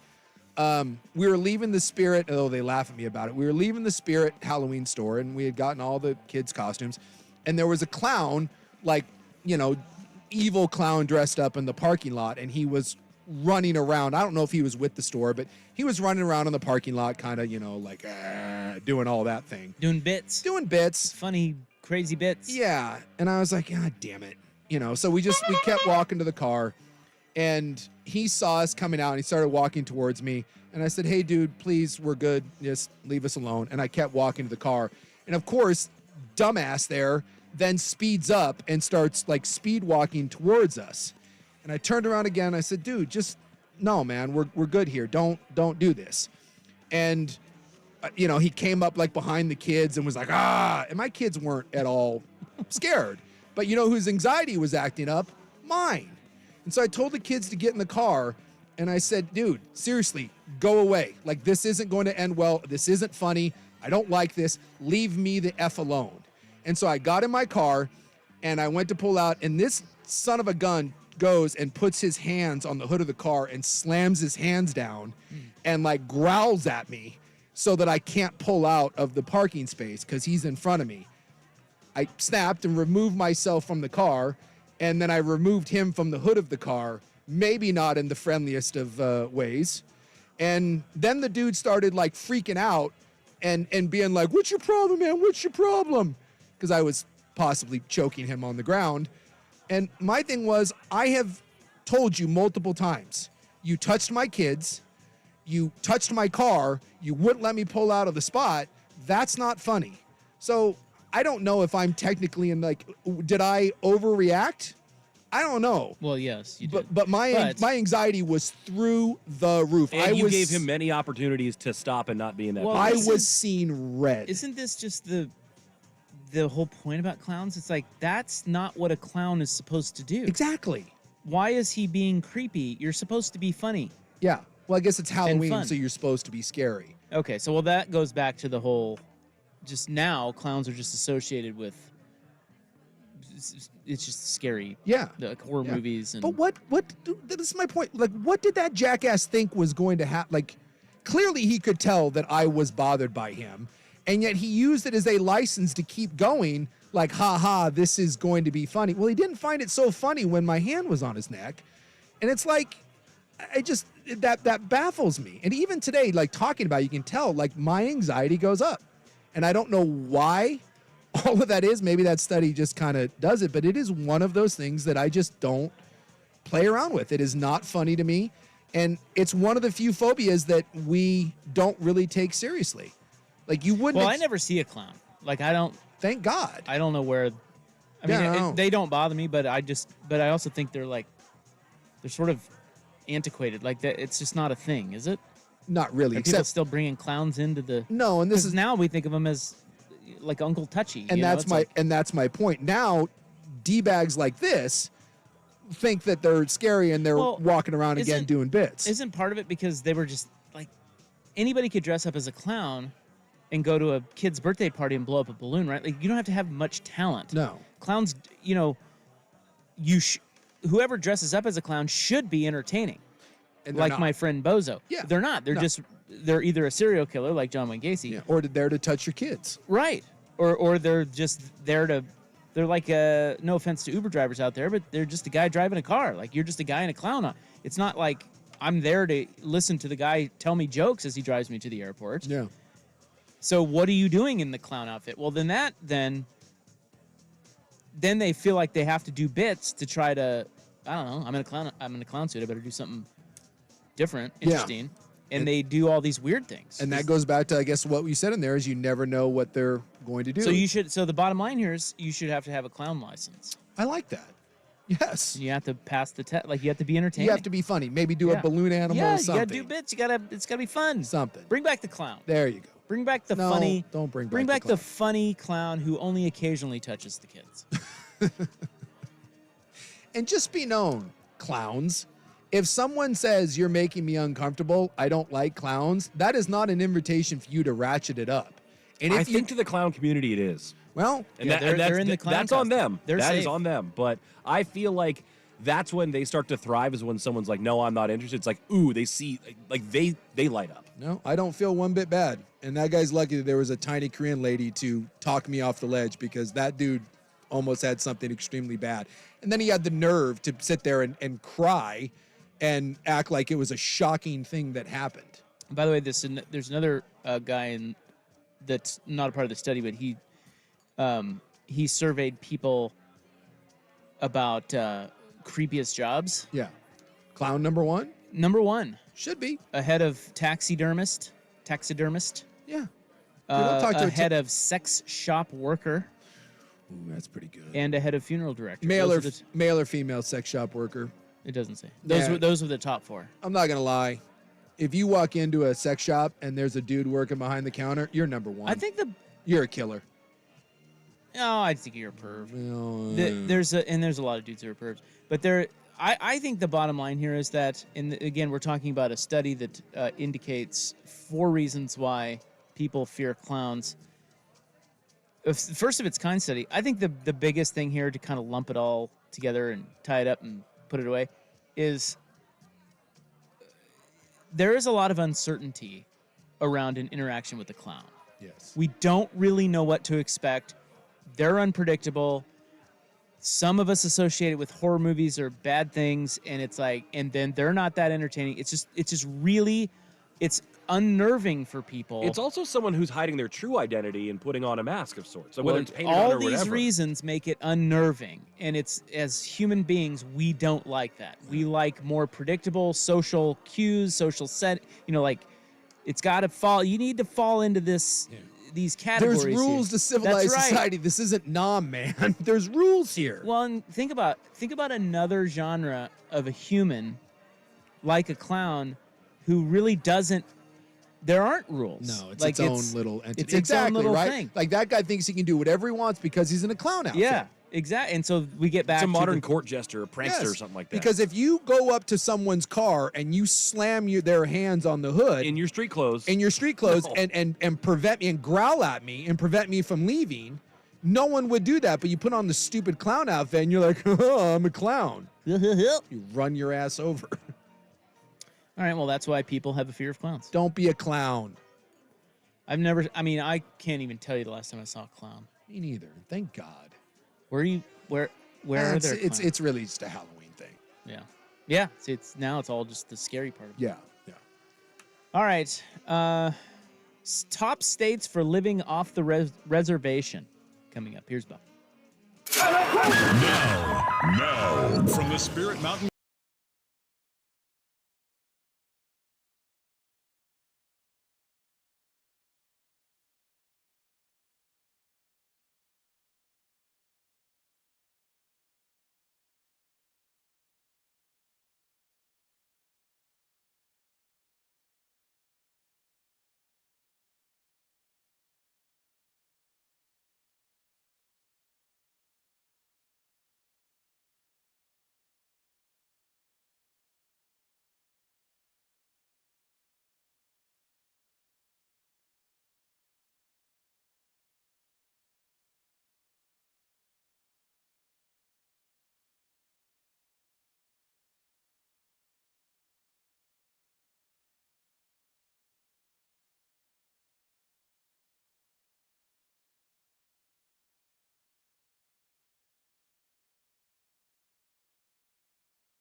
The clown. For the for the extra point. Like I said, he didn't handle it well. The extra point. Or not the extra point, the fake field goal. The fake field goal. Yeah. Boy, that is. Yeah, it's Has interesting. anybody checked on him? Does he need a he's wellness such a check? big Beaver fan. You know, I was a little surprised because he loves Jonathan Smith. I think he kind of snapped a little bit today. I haven't seen it. I just heard it this morning. Then someone correctly pointed that out, that he went clown mask of all things. I'll send you guys the photo. Oh, yeah, I see it here. See? Well, where do we... Yeah, where do we go? Well, Sprague tweeted it.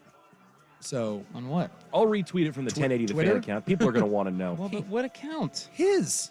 Oh. Yeah. Brandon Sprague. Well, I'm trying to get you to... The people probably want to see it, Jason. It's not all about you. I just reposted it from the @1080 The Fan X account. Okay, perfect. See, I still don't see it. I don't think that I would... Look, I don't think I would make him take it off, but I would ask him at some point. Where's the mouth? It doesn't have one. Why? I don't like that. It's just the top half. Yeah, see, I would be like, dude, take that thing off. That's Boy, not... they're getting zany on the morning show. Well, that's what they do on morning show. Crazy, the wacky morning zoo, right? See, and then if you're like, hey, take that off, that's making me uncomfortable, and then the person's like, oh, no way, man, yeah. And that's how you end up with an incident. Don't do that. Freaking clowns. I'm trying to think of my earliest clown memory, and maybe it is it. But I think the John Wayne Gacy I find worse than Well, it. for me, it was Bozo. Did you ever watch Bozo? I never watched Bozo. Oh, he was great.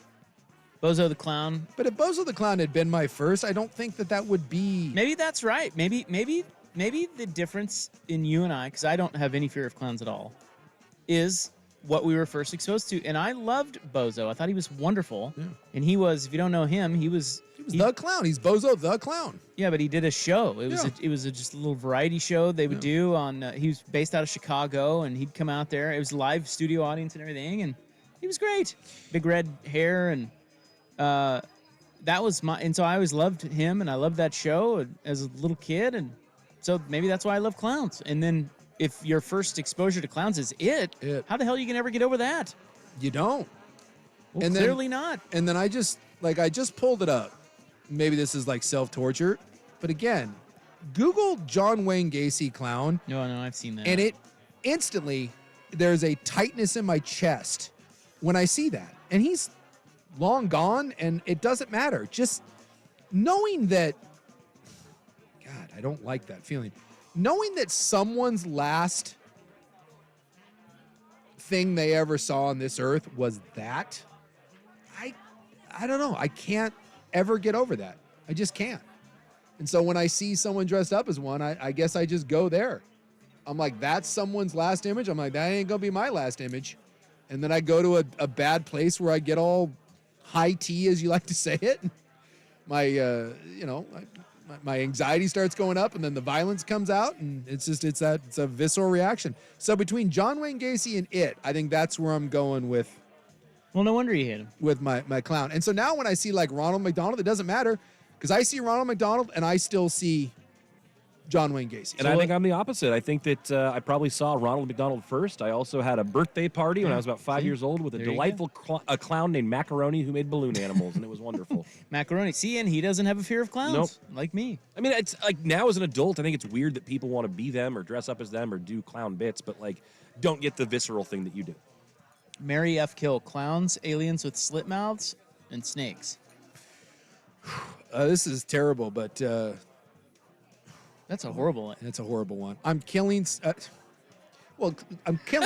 It's not even close. You're not sleeping with snakes, probably. I'm going to have to sleep with the alien with the slit mouth, unfortunately.